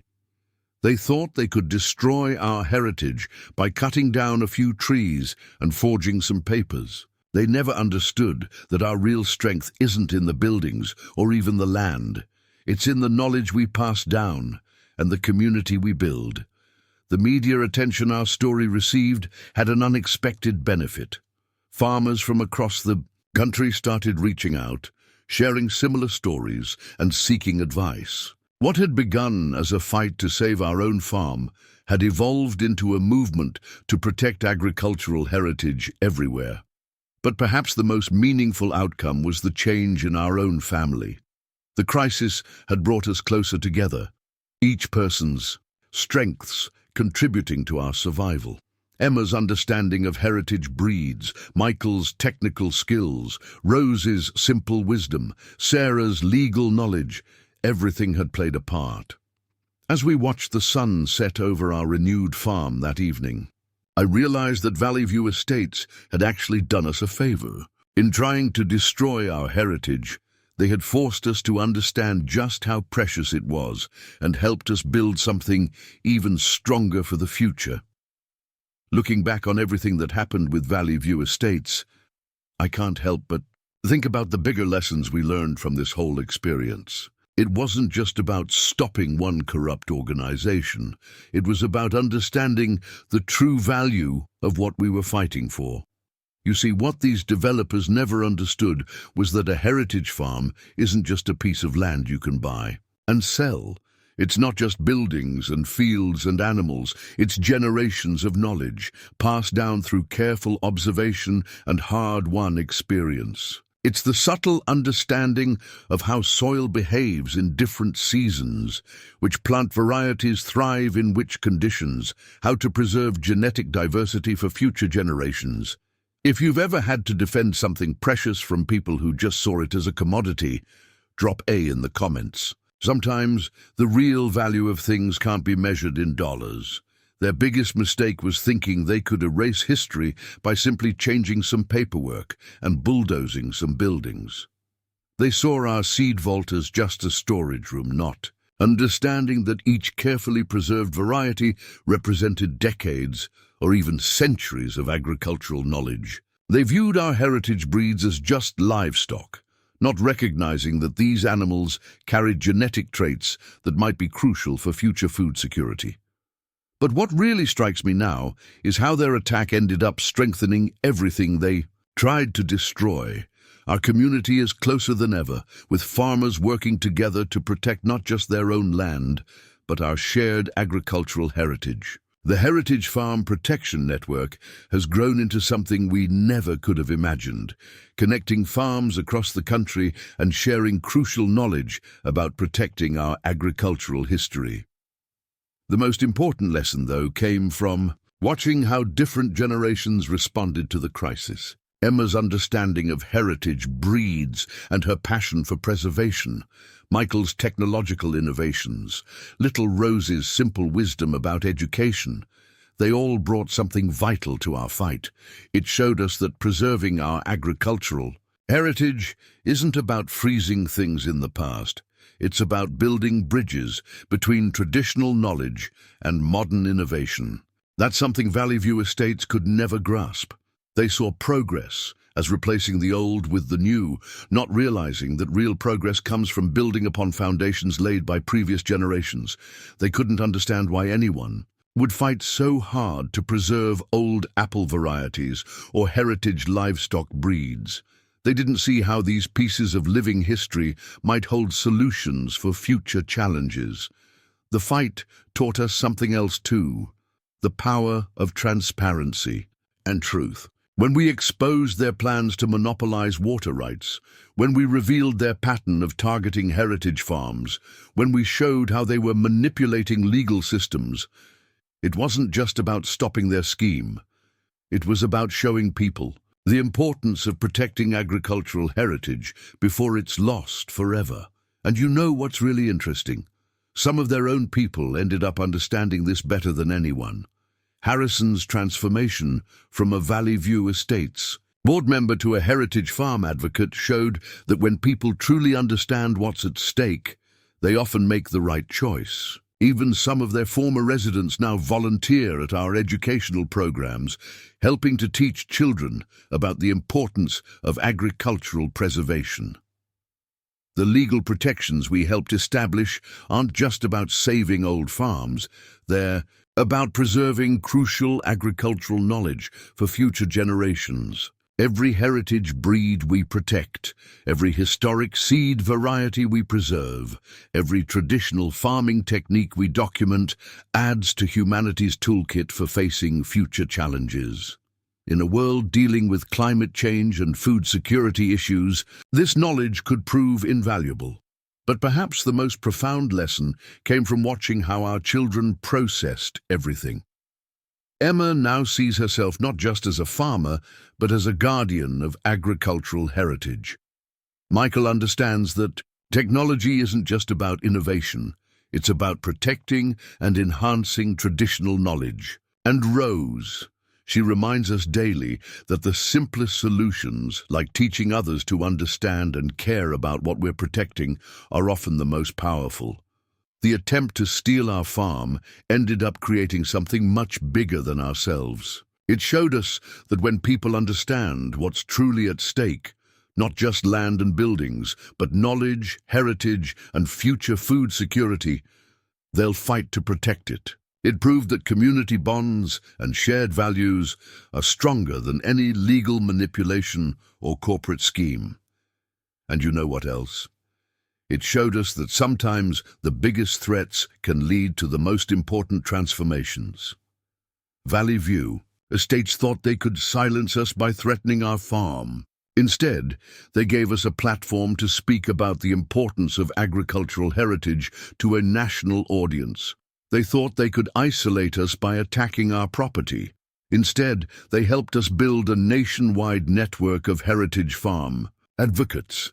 So to any other developers out there thinking about targeting heritage farms, remember this: you're not just fighting individual farmers. You're going up against generations of agricultural knowledge, against communities that understand the true value of what they're protecting, and against people who know that preserving our agricultural heritage isn't just about honoring the past, it's about securing our future. So that's the story of how we took on Valley View Estates and protected not just our farm, but our entire agricultural heritage. And you know what? The fight's not over. Every week we hear from more heritage farms facing similar threats, from developers trying to erase generations of agricultural history. That's why I'm asking all of you watching to help spread awareness about this issue. If you found this story meaningful, if it helped you understand why protecting heritage farms is so important, please hit that like button and share this video with others who need to hear this message. And seriously, if you've made it this far, in the video, drop a in the comments. I'd love to hear your thoughts on protecting agricultural heritage. For those of you asking how you can help protect heritage farms in your own areas, we've got some resources for you. The Heritage Farm Protection Network we established after this fight now has chapters in multiple states. They offer legal support, documentation assistance, and community organizing help for farms facing development pressure.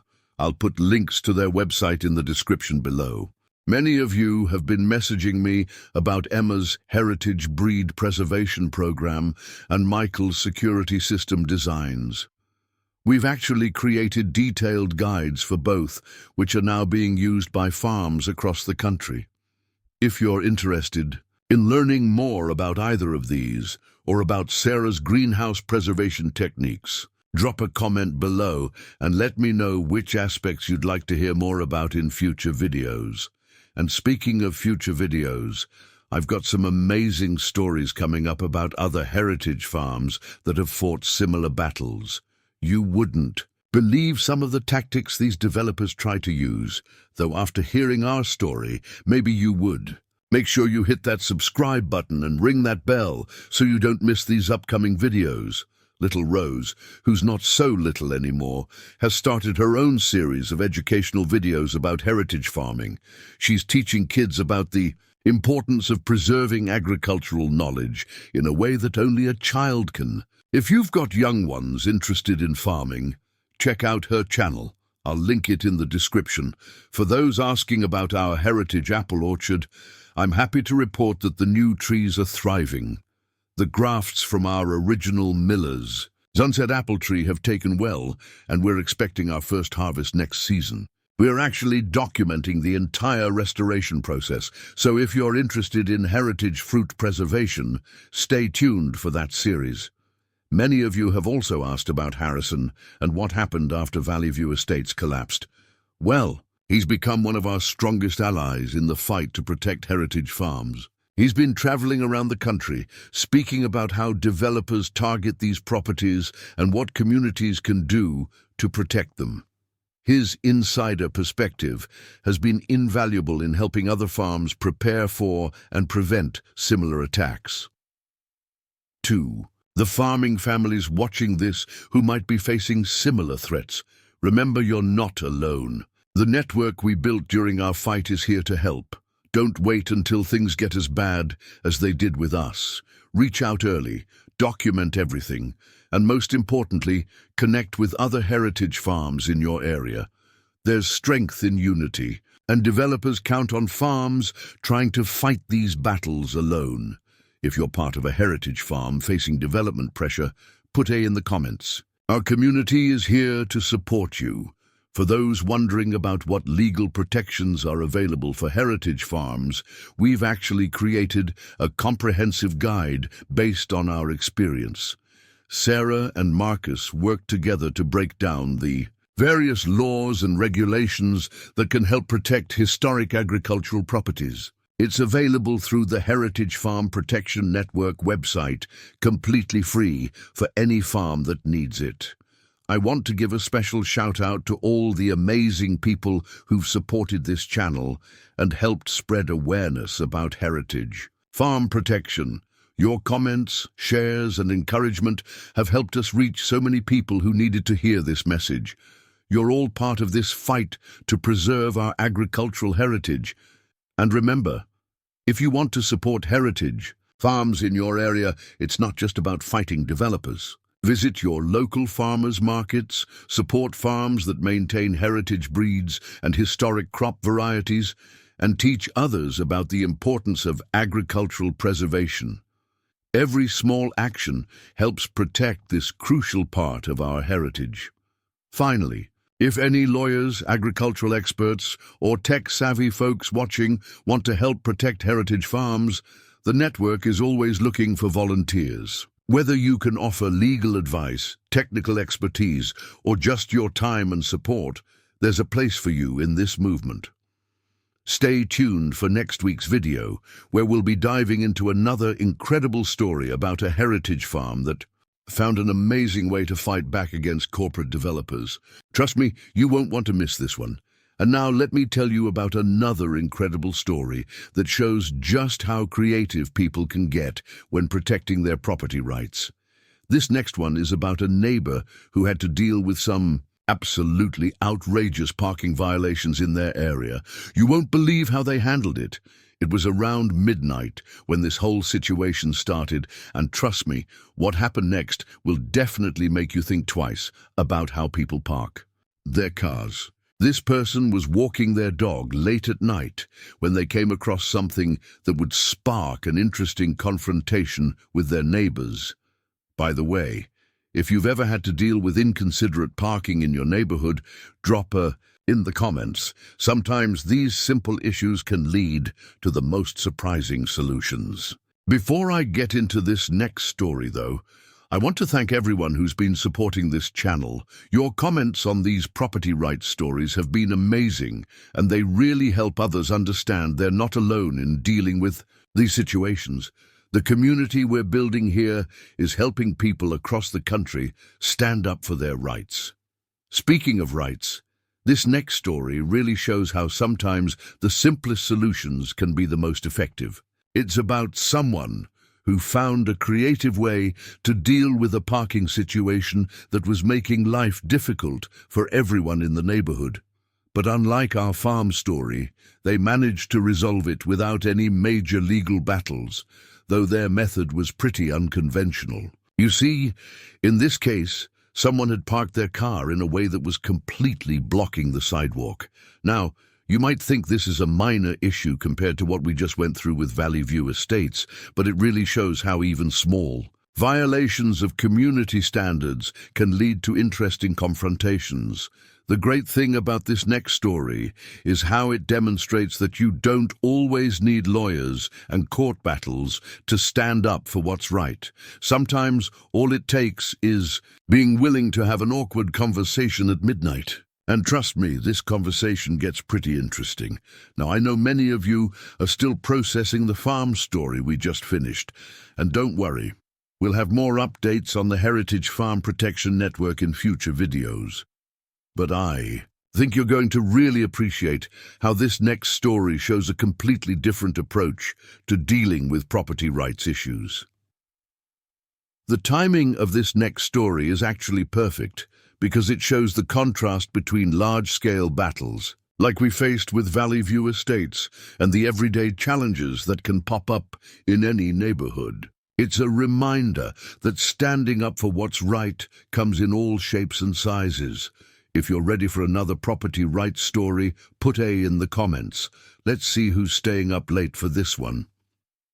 I can tell you right now, the person in this next story definitely has a different style than we did with our farm situation.